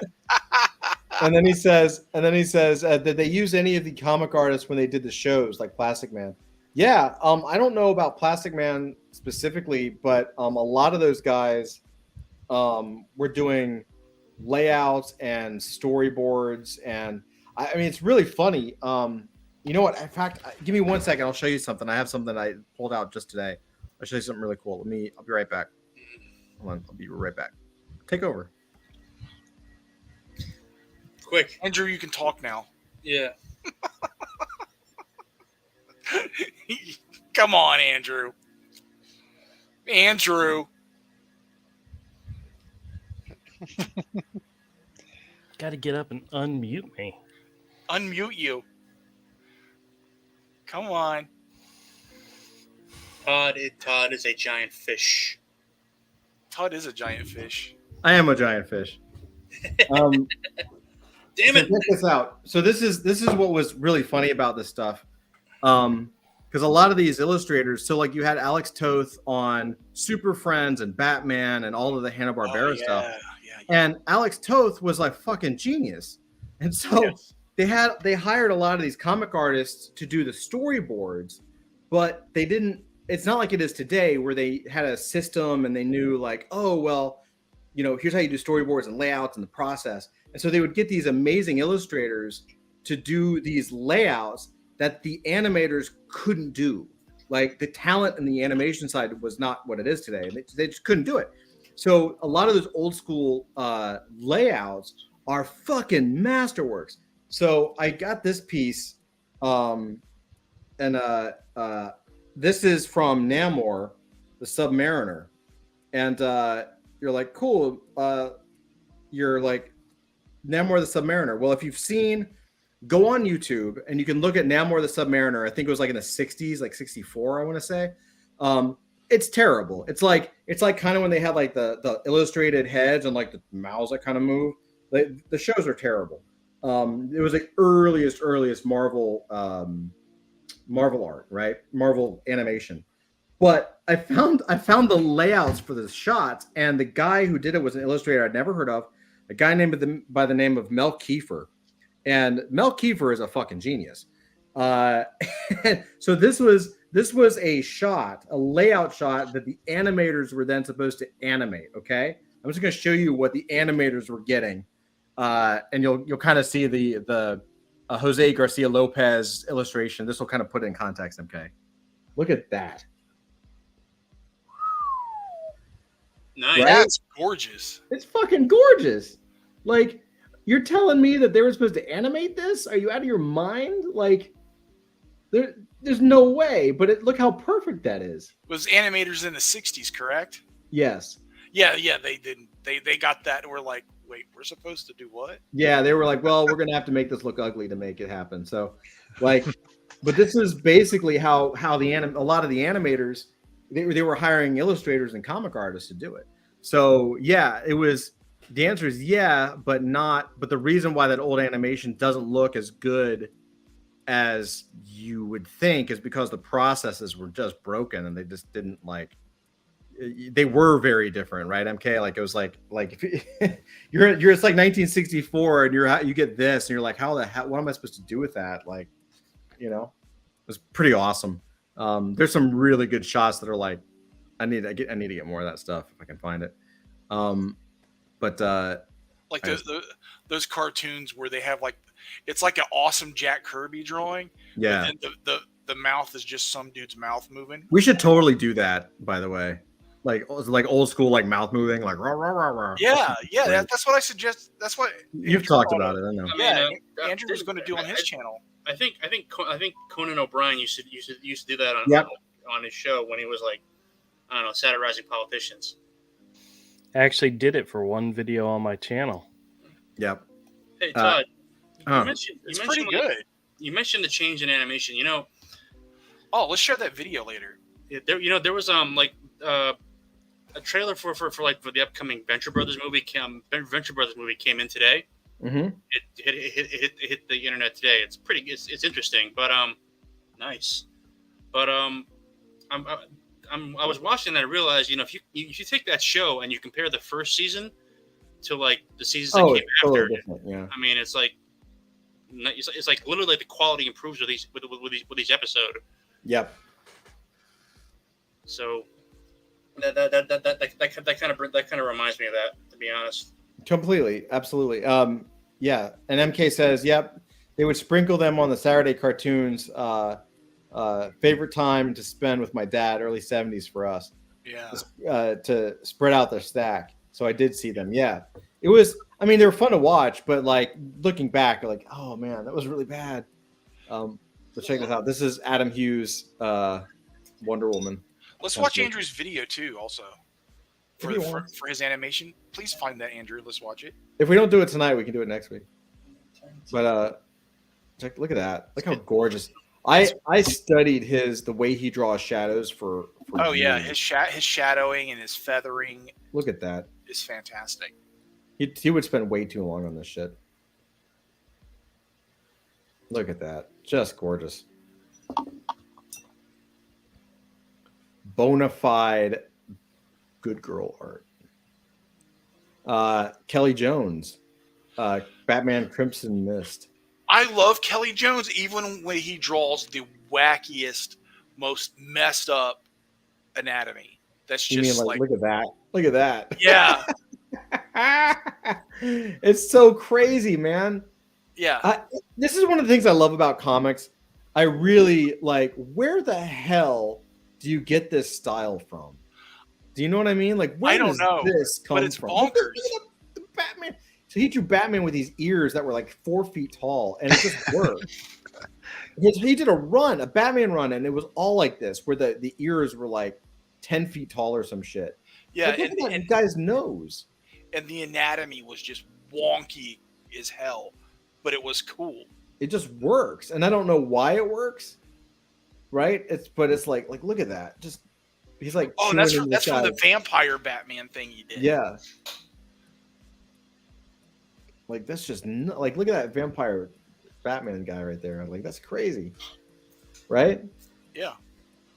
But it looks great. It's just like with a monocle. Is he wearing he's wearing a monocle? And he's wearing a monocle as Of course. I just don't understand how where did this style come from? It's so unique. I think his stuff got really wacky when he was doing Dead Man, and he kept doing that twisted, and he kept making Dead Man more and more like a zombie, more and more like a corpse. Like, because originally Dead Man was just like a bald, pale dude in the suit, right? And he made it more like he was actual dead, like, a corpse. Yeah. All right, dude. 1990 Incredible Hulk number 369 cover. Dale Keown. Dale Keown's insane. I can't, dude. I am buying the Pit Omnibus when that goes. Oh yeah, no, I'm buying it 100%. I'm backing that campaign. Yeah, absolutely. Because he's getting ready to launch it soon. Look at this. Look how good that is. He's got this fades in the arms. Yeah, up in Zipatone. And that feathered brush hatching. And yeah. I love that feathered brush hatching. I just can't do it. I could practice it, but I'm probably out of practice, but I could do it. I could get it back. Give me, if I had to do it, give me a couple of days of practicing it again, and I'd get it back. You had it. You actually used to do that. Mm-hmm. Yeah. Look how good that cover is, though. I've learned to replicate it also with pens. Mm-hmm. Yeah, I've always been more comfortable with pens than brush. So check this out. This was Jack Kirby recreated Amazing Spider-Man #1 cover. I'm sure it's wacky because Jack Kirby's Spider-Man was something different. This looked great. Well, this one looks great. He did another one that was a little wacky. Oh, But look how good that is. okay. I've seen a lot of Jack Kirby Spider-Mans where you're like, He It's kinda did cool. another. He It's did kinda- the Amazing Fantasy cover 15, and it was wacky as shit. I've seen some other Jack Kirby Spider-Mans where it's like that. I don't know. It's like I love Jack Kirby, but I don't know about this. Yeah, There's. I don't know if I pulled it, but he did another one. That was the next one. No, I didn't pull it. It was the Amazing Fantasy 15. He did a recreation of, and it was wacky as shit. I was like, yeah, Jack, I love you, man, but this is Jack Kirby and Joe Sinnott. I think Joe Sinnott is the best inker that ever lived in comics. Like that guy. Yes. Definitely the best for Kirby. Yeah. Did you guys ever hear of a guy called Vince Coletta? Yeah. Yes. God. Sorry, I had to throw that turd in the punch bowl. You're okay. Go. Why don't you tell us with this? Who is this Vince Coletta, sir? All I know is what I've read of him is that he was basically the ultimate inker. He was basically he was known for two things: being incredibly fast and basically butchering any job he was put on. So basically, he really thick lines, kind of like rubbing out all the details. He was basically called in when a book was way behind schedule, and and basically frazzled editors needed to get it out. Yeah, they didn't care about the quality. Yep, absolutely. MK says, "Hey nerds, I got a call to jump on. Well, I know we're gonna miss lore for a bit. This is a great break for the week. Thanks for still making it happen in the meantime." Yeah. Hey, absolutely, man. I wish we could do lore games too. It's just we're just crunch time, man. It is. Todd, you can probably tell me more about it than that. Lore games will be back, though. We'll be back. Lore games will be back. You could probably tell about it more than I could because you are an old Marvel guy, and I just know what I read. No, you're 100% correct. Like there are some inkers that just shouldn't have jobs. He was just he got work because he could do it and he was fast, but he destroyed, in my opinion, like the actual art. Like he would just change shit. Like he wasn't embellishing or making the work better. He was just getting it done, and it just didn't work. But at the time, you can't blame the guy. This wasn't the artists and the writers turned it into an art form, but it's not an art form. Like it was never meant to be an art. I mean, you look at this. This is Joe Sinnott, and look how perfect everything is balanced, right? Like everything's just gorgeous. Perfect. But that's because Joe Sinnott is a genius of the brush. Like he did everything with brush, right? Like he's just a genius at it. Everything looks good. Look at that, just firing a laser gun at him.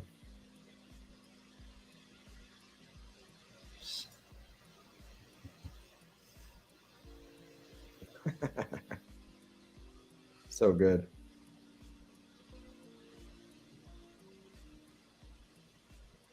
All right, let's see what else we got. This is another Jack Kirby. I'll skip this one if you want. Let's see what else we got. I don't want to spend all night here. Do you guys know Goseki Kojima from Lone Wolf and Cub? Yeah. It's not bad. Oh, it's awesome. It's a pure gesture, but it's like classic Japanese painting. Mm-hmm. I love that stuff. I want to get one of those. Yeah, that's crazy. That's so simple. Yeah. But like it's there. Yeah. I don't think a lot of people understand that that's what modern Frank Miller is emulating is a lot of early Japanese. Well, because this is way better.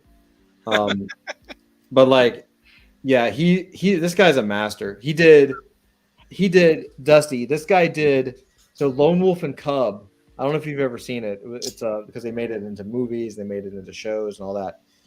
This guy, because it's Japanese, so he did 30 volumes. 30, and each volume is like 300 pages, right?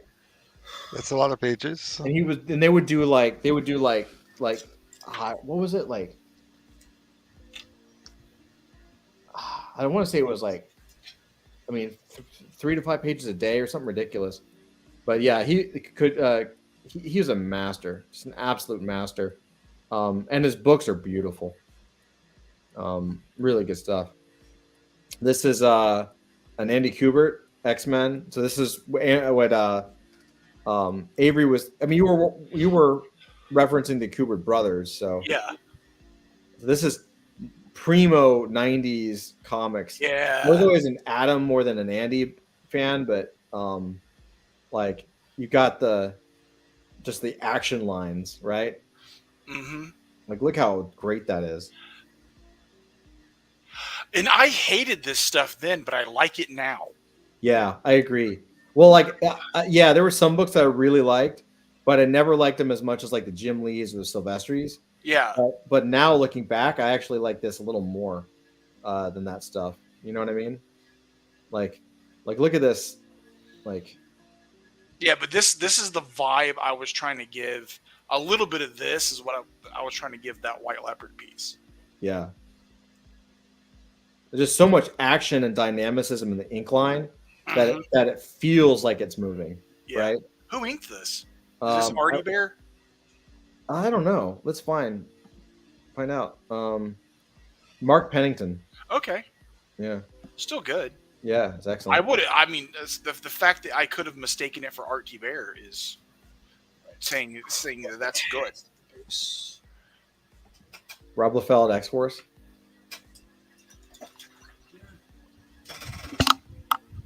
There's Dan Panosian inks. Not a fan of Pinozin back then. Yeah, I know. He was terrible, but he's a master now. He's a serious badass now. Yeah, he learned his lessons after drawing for 40 years. Yeah. Drawing every day, all day for 20, 30 years. That, like, you'll get good. No matter how much you suck when you start, you'll get good. Yep. There's a Joe Madureira astonishing X-Men piece. Tim Townsend? Tim Townsend. Tim Townsend was like a super tight inker. I loved this guy's inks. Yeah, look at all those little marks where he cuts back in. Right? That's all white out.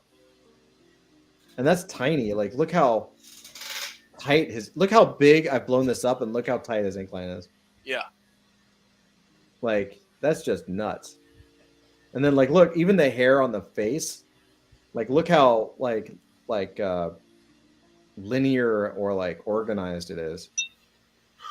Right? I loved that style. I thought it was so cool how all the hairs are completely organized and like they're not, you know, normally it would be off center, no hair in the same line, but he actually draws it the same. Like, it's just cool. And there he is. Look at that. He's cutting back into that solid line. Yep. With like a little brush to make it look like there's dashes in there. Isn't that sick? His ink, he's probably one of my favorite modern inkers, although I hear he's a kind of a dick. But like, look at that. He even has a nice whiteout going with the hairline. He went back in with whiteout for the hair on the arms. I don't know if you can see that, but that's pretty cool, right? Yeah, oh yeah. Super clean inks. And I think it's just like, I don't know if that's brush. I mean, I guess it must be, right? A lot of it, it's a mix back and forth. Yeah. There's a lot of brush there. There's a lot of quill pen. It was great stuff. McFarlane. This is not the best page, but it's McFarlane, so. Hey, buddy. I like it. Damn it. Right. Look at that. Look at that janky ass hand. Oh my god. This looks like Midjourney did it. You got like the giant rock thing. Todd McFarlane, the original AI artist. Yeah. He always gave Hulk like a nice butt. You're not wrong, Andrew. Yeah. It's a decent page. It's hard to not look at a McFarlane page. Well, This is our they're even when they're janky, they're fun. Yeah. Ed McGuinness. So Ed McGuinness and his inker Dexter Vines. Dex is one of the tightest inkers I've ever seen. Yeah, have you ever watched him fill in his large black areas? He uses a Q-tip. Oh yeah, I've seen that. I have seen that. And I'm like, why? Is that how he gets his blacks? So Look how flat it is. Look how flat that black is, bro. Is that how he? Yeah, it It doesn't must have a be. lot of the deviation. It's like it must be how that's how he gets those flat blacks. Yeah, I'm gonna ask him this year if I see him. I'm gonna ask him what he uses for his. What the ink. ink is. Yeah, But I've watched his inking videos on Instagram, and he fills in the large black areas with a Q-tip. Yeah. I mean, look at it. You can see the background, like it's super thick, but it's flat as a. I mean, it's just dead flat, right? I mean, look at that. Like, look at that fade into the stars. Just mastery, man. I love watching people like that know what the fuck they're doing. Look at that.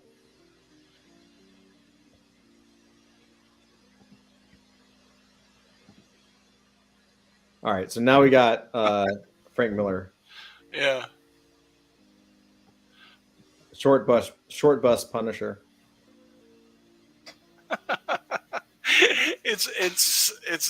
It's Frank Miller getting to that really wonky period where it's like, what? Yeah, where he's just like, I'm Frank Miller. If I just put it on paper, I'm gonna get paid. So yeah. But he doesn't give a shit. But I don't necessarily hate it either, though. Yeah, it's actually fairly good. I actually like it when he has that super thin ink line and then he has that fat brush.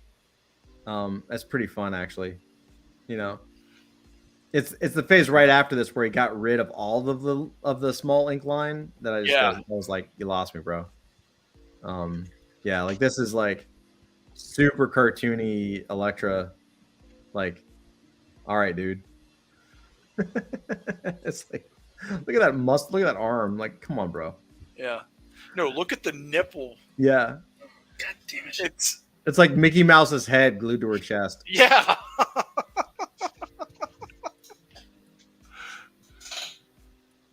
He's just like, I know what the fans want, ass and titties, I guess. Yeah.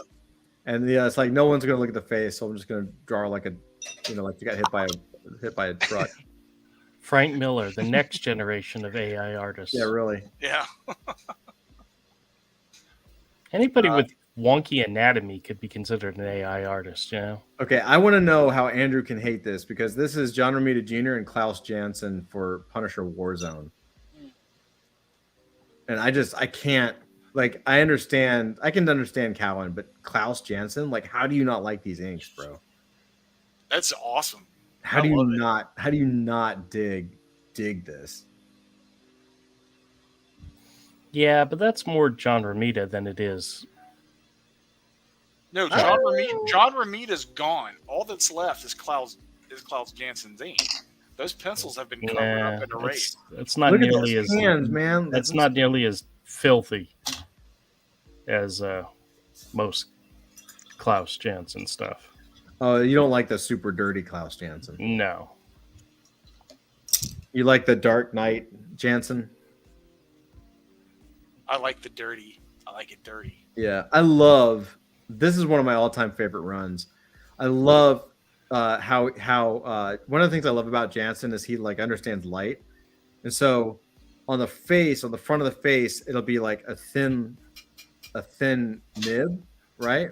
Mm-hmm. But then on the back, to show tension in the back, it's like a fat brush, and the back of the neck, it's fat, right? Like he really does change the thickness where the lighting is, and he does it in a dramatic way, and I love it. I think his pen just ran out of ink, so he grabbed another one. Oh, you're so mean. You're so mean.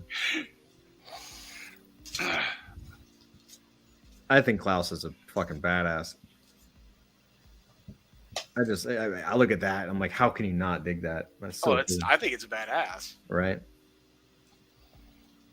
All right, so we got this one you'll dig, Andrew. This is Mark Silvestri pencils, I think. Is it pencils? I believe it's pencils. It might be ink. I can't tell anymore. That might be ink. Like, look at this though. Boobs. So Silvestri just goes off on this shit, man. Right? Yeah, that super scratchy style he's turned to. Yeah. Like, look how hard his lead is, or his whatever his line is. Like, he's grinding in there, isn't he? Yeah. If that's pencil, if it's not like ballpoint pen or something. Let me see what this is. Is this,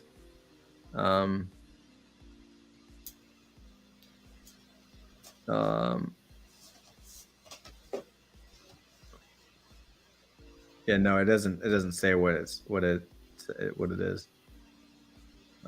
But like, that's just crazy good. Some of it looks like some kind of pen. Yeah, it might be pen. It does look like pen now that I look at it. It was just really quick. Right? He's inking it really fast. Because I've gotten into using some of these real fine tip like gel roll pens, ballpoint gel pens, the fine ones, like the Japanese style, and they're badass. And you can make them do stuff like that. I love this detail in here in this weird monster. Yeah, who knows what the fuck the darkness is sometimes? Like all the shit swirling around him. It's like, what is this? Yeah, he loves but that. It's cool. Super good. It's a bunch of biomechanical grossness that looks cool. Mark Texiera Spider-Man. Wow.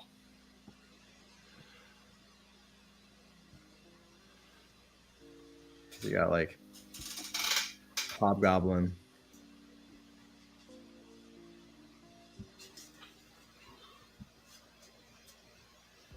Look at that. The chain comes out, right? And then he hits it with the web. Whip.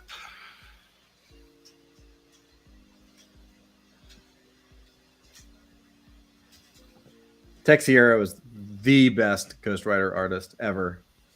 Yeah, it's pretty good. That was like his fucking character, man. Yeah. And that Sabretooth miniseries he did was that pretty cool. That Sabretooth miniseries was sick. So Red Sonja, like I always get into Frank Thorne's art, although I've never been like I don't own much of it. Yeah. You know what I mean? But like I look at his color, like the way he paints with a brush, like that is just gorgeous, man. He's classic, you know? Yeah. Like that just is absolutely classic.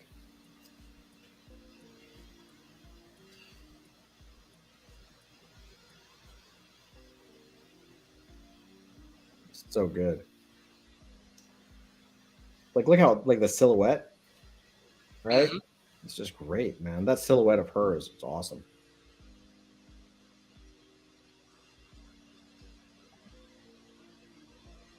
I always figured Frank Thorne was up there with Joe Kubert. Sure. So we looked at that one. Here you go, Andrew. Travis Terrest. Early Travis Terrest too. Yeah, his Batman. Still early in his career. Yeah, trying to figure it out.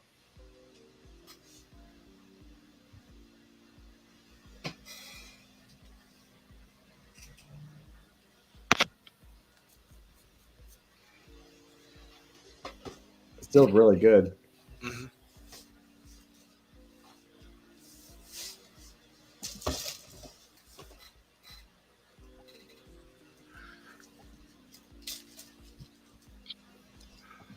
Ooh, there you go. That's what Andrew likes. This is the Marvel trading card art from Art Adams. Do you remember this, Andrew? He's turned this off.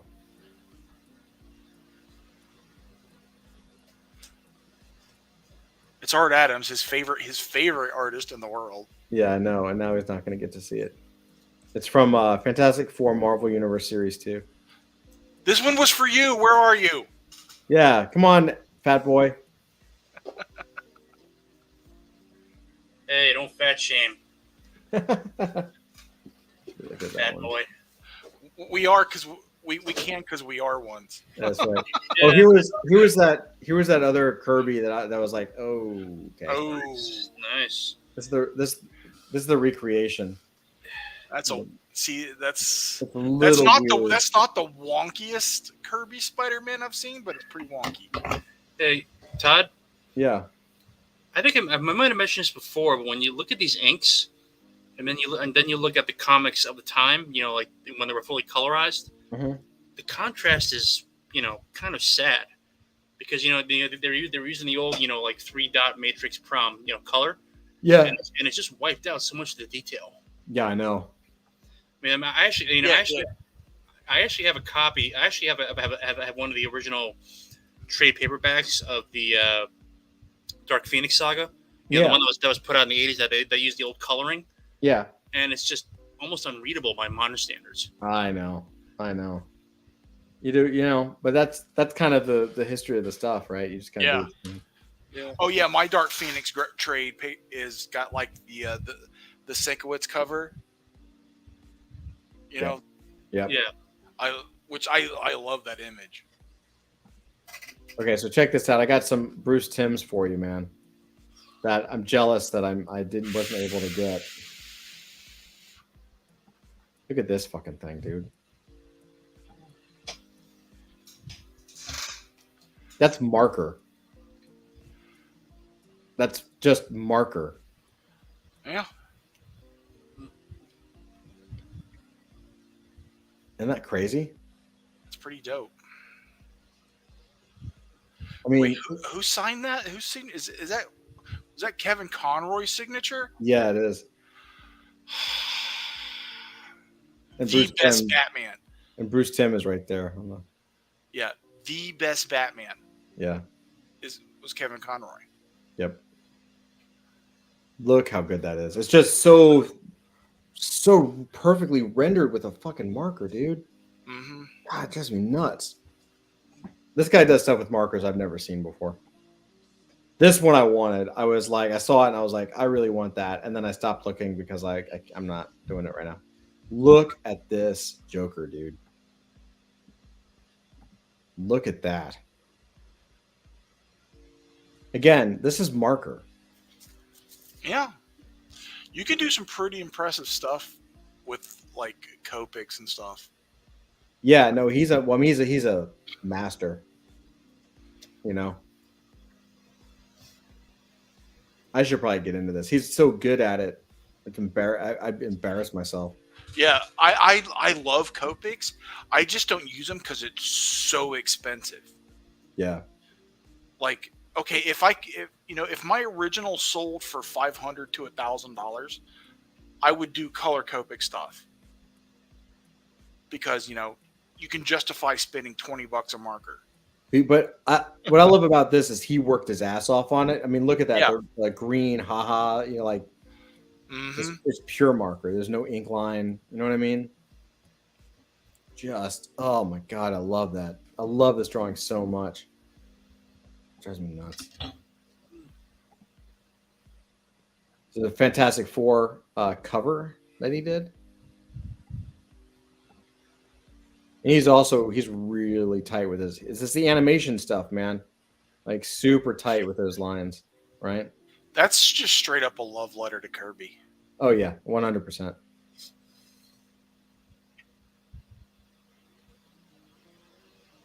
that great? Mm-hmm. I love seeing this because you can tell where he was weak as an inker, which is like these speed lines, right? And see how they just kind of pop out. Yeah. He wasn't trying to be like perfect brush guy with it,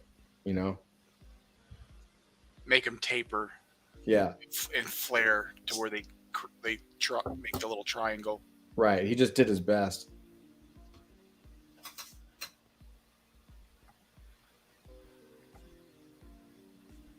And this was I've seen this before. I've never seen it for sale, but this one's a great piece. Did he really draw that squiggle texture all Yeah. through? That's not a zip tone pattern. No, it's all ink. That's insane. Right? It's great. It's beautiful. But it's insane to draw that. Andrew would do that. Yeah. you would. Yes. Andrew would do something like that. Yeah, 100%. That's Instead of just putting down a zip tone pattern. Andrew has done that before. I know. Hey, welcome back. Yeah, welcome back. You I was missed. here. I was just eating a Pop-Tart, so I had my camera off. Oh, did you see the Marvel series, the Marvel Universe cards from Art No. Adams? No, There was Art Adams. He had that specifically for you. And you left. I had to go tell my wife that as soon as we're done with this, I am going to bed. I'm so tired. Look at this. You remember this? Mm-hmm. I've seen that before. Of course. But still, it's Art Adams. It's very pretty. Oh, It's probably very small, too. Yeah. Yeah. It's probably like half page. So we're gonna get pinged for this one, but I gotta show it because Ooh. this is Bruce Timm again showing what a marker can do. Like, look at that. Isn't that just gorgeous? Yowza. His babes are really good. Yeah, his babes are fucking hot.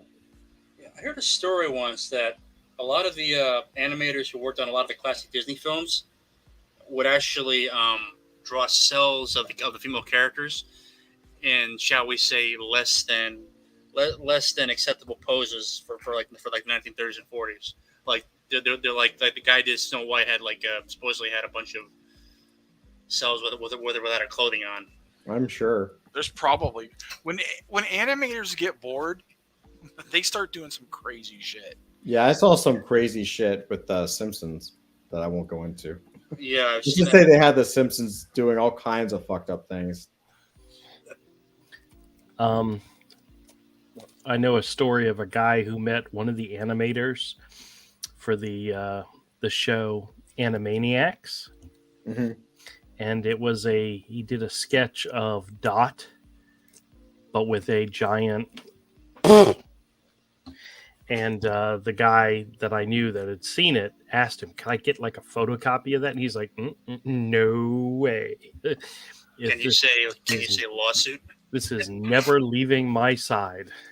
Yeah, I saw that with the Simpsons, like a bunch of because we had when I was doing animation, they had almost like a black market animator sharing thing where you would just send like photocopies of drawings of funny shit or weird shit or just artwork to each other. And so someone from Cali sent it to a friend of mine in Atlanta, and he brought it to the studio.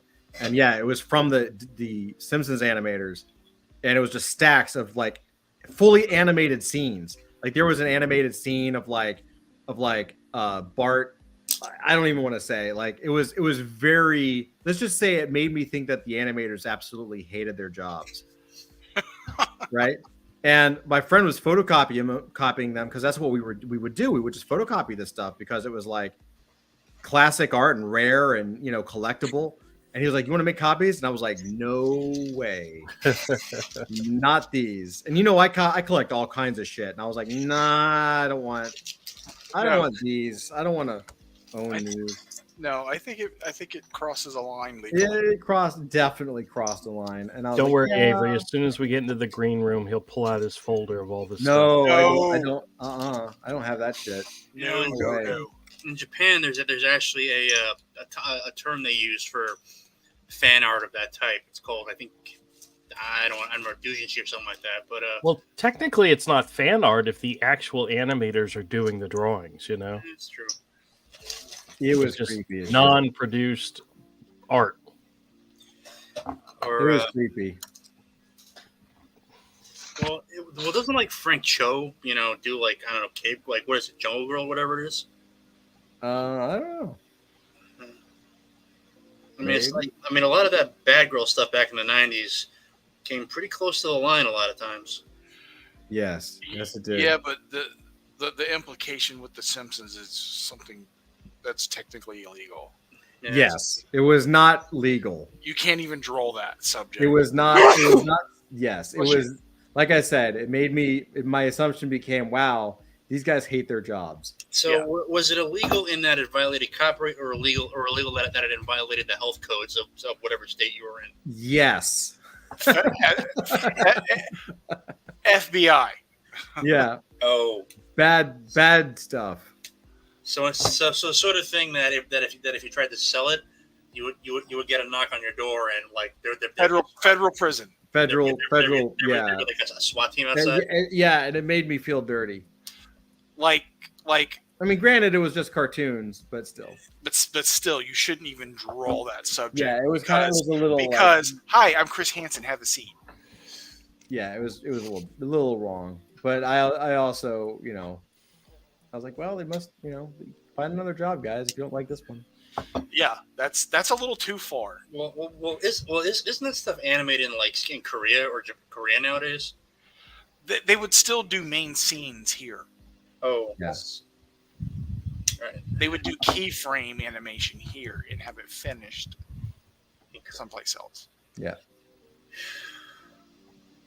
Well, guys, I think this has been a great Nerd Den. Happy Friday. How do you guys feel? You feel like we packed it in today? Yeah. Yeah. I was hoping we could watch that animated video of Andrew's real quick. Yes, please. Just real quick. It's not long. It's not bad. It's not good. It's not supposed to be good. The You know animation. where it is, Andrew? That's the gag of the animation. It's just. I'm proud of him for getting one done, and I want to encourage it because I like the fact that he's doing the art videos and animation videos as opposed to just having basically a blank screen or a JPEG of his face or something for his calls. I like it. I think it's cool. Yeah, I'd love to see it. It can get his scam call audience into his art. Well, I've been sharing it for a while now here, and Todd's just ignoring it. Well, you gotta tell me when it's up because I look down there and I just see your face, dude. There we go. You sharing it with the audio? You got it? Yes. All right. And I skipped through all the introduction part, which has me wearing a wig because it was a Victory Monday video. Oh, okay. Unless you want to see me in a wig. No, it's fine.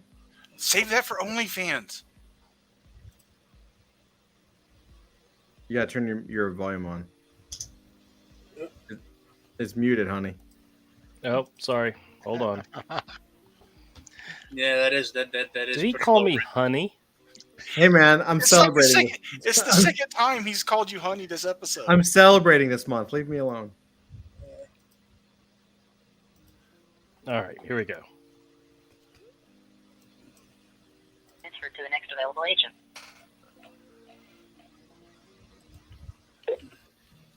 Hi, how are you? Oh, very good, thank you.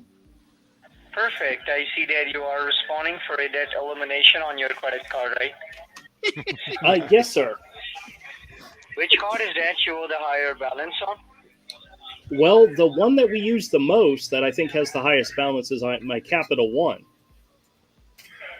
Do you have the card with you? Oh, yeah, sure. Hold on just a second. I can grab it. I even had the goat guy let's blink see his here. eyes. It's great. All right, I've got it.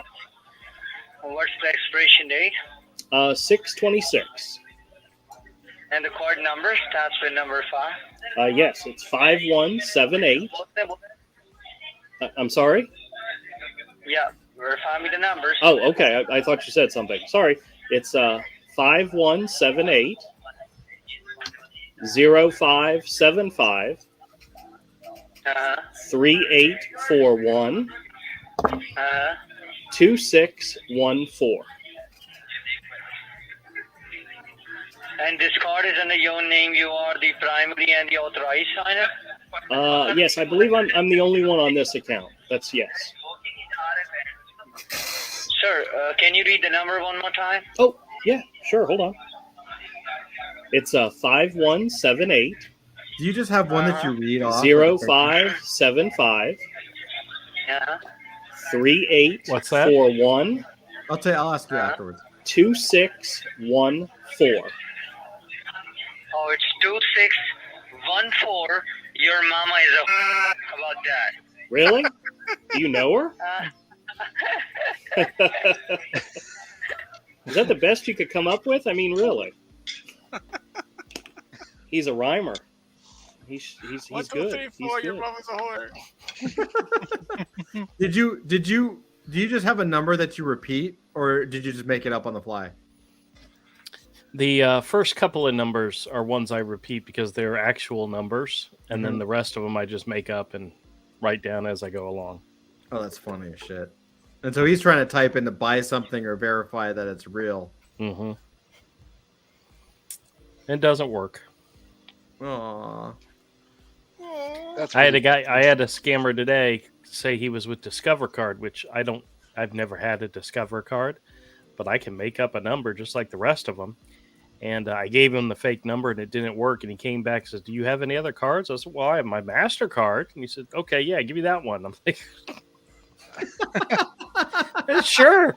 If you want another He's fake from number." let me-" Discover, because okay. Yeah. So he took another fake number and I wasted more of his time. It was funny. I'm glad your scam channel is growing. It's very funny. Actually, do you guys want to hear a really, really funny call? Sure.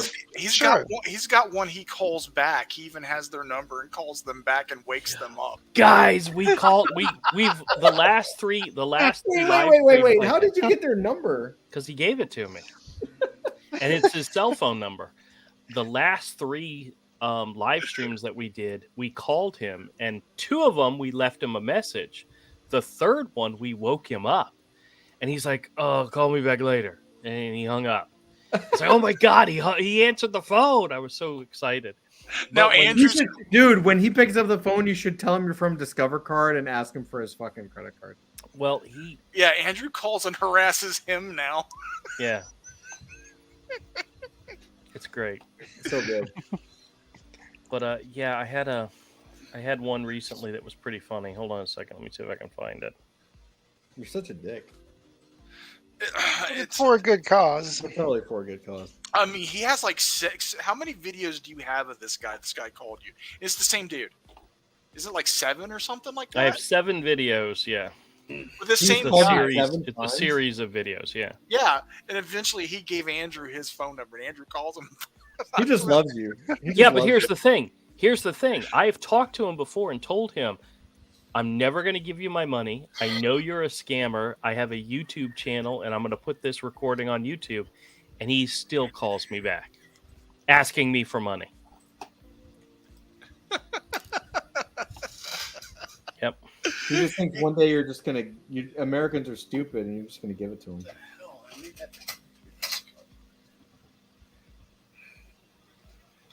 Andrew's got a good crowd of regulars, man, that always show up for his live streams, man. They're in the chat, chatting away.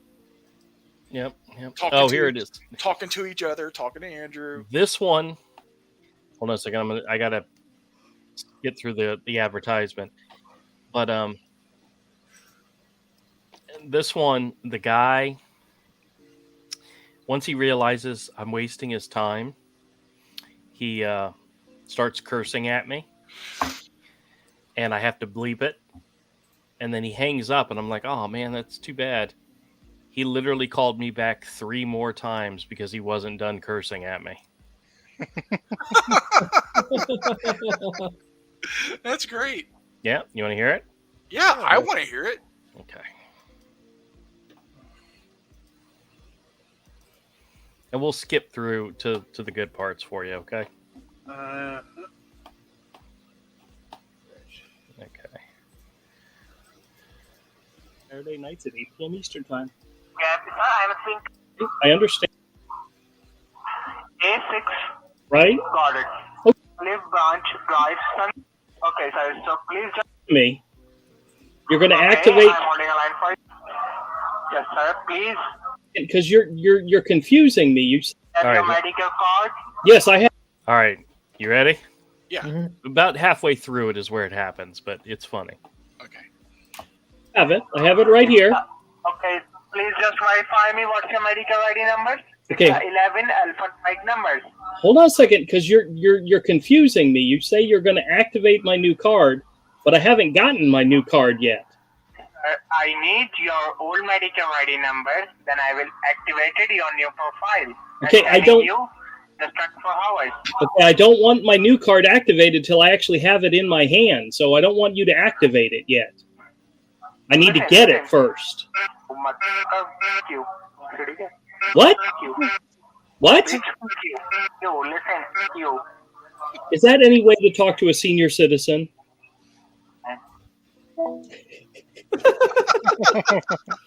I guess I frustrated him a little bit, but that made no sense whatsoever. Give me your old card number and I'll activate your new one, which, oh, by the way, you don't have yet. That doesn't make any sense. You called me back just to say that again? Yes, you. I think your daughter, I think your I think your wife, you mother, you Wendy. What? Did he just call you the N-word? He literally called me back just so he could tell me that all over again. That's wonderful. Do you know my color? Do you know? Do I know your what? Do you know my color? Do I know your color? Your wife, you know. Yeah, your wife, you know.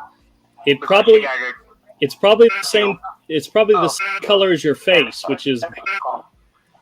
You, you're all our family. You. Hey, guess what? Hey, can I tell you something? Yeah, you. I told No, you. I said, can I tell you something real quick? No, I'm saying you're our family. Yes, I know. I understand that, and I appreciate it. Yeah. But I want you to know, I record all my telephone calls and I put them on my YouTube channel when I screw around with scammers like you. Listen to me. Please give me your wife.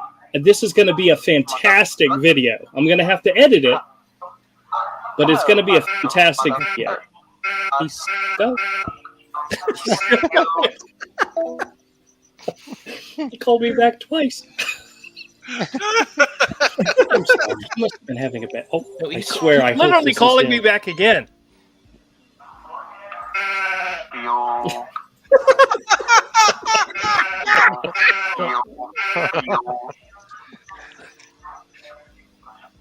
Are you all done? Or are you going to call back again? Yeah, I thank you, Jennifer. Okay. Jennifer. Do I- Jennifer's Joyper. Do I sound like a Jennifer to you? Yeah. Who is Jennifer? I have no idea who you're asking for. My name's James. Yeah. Okay.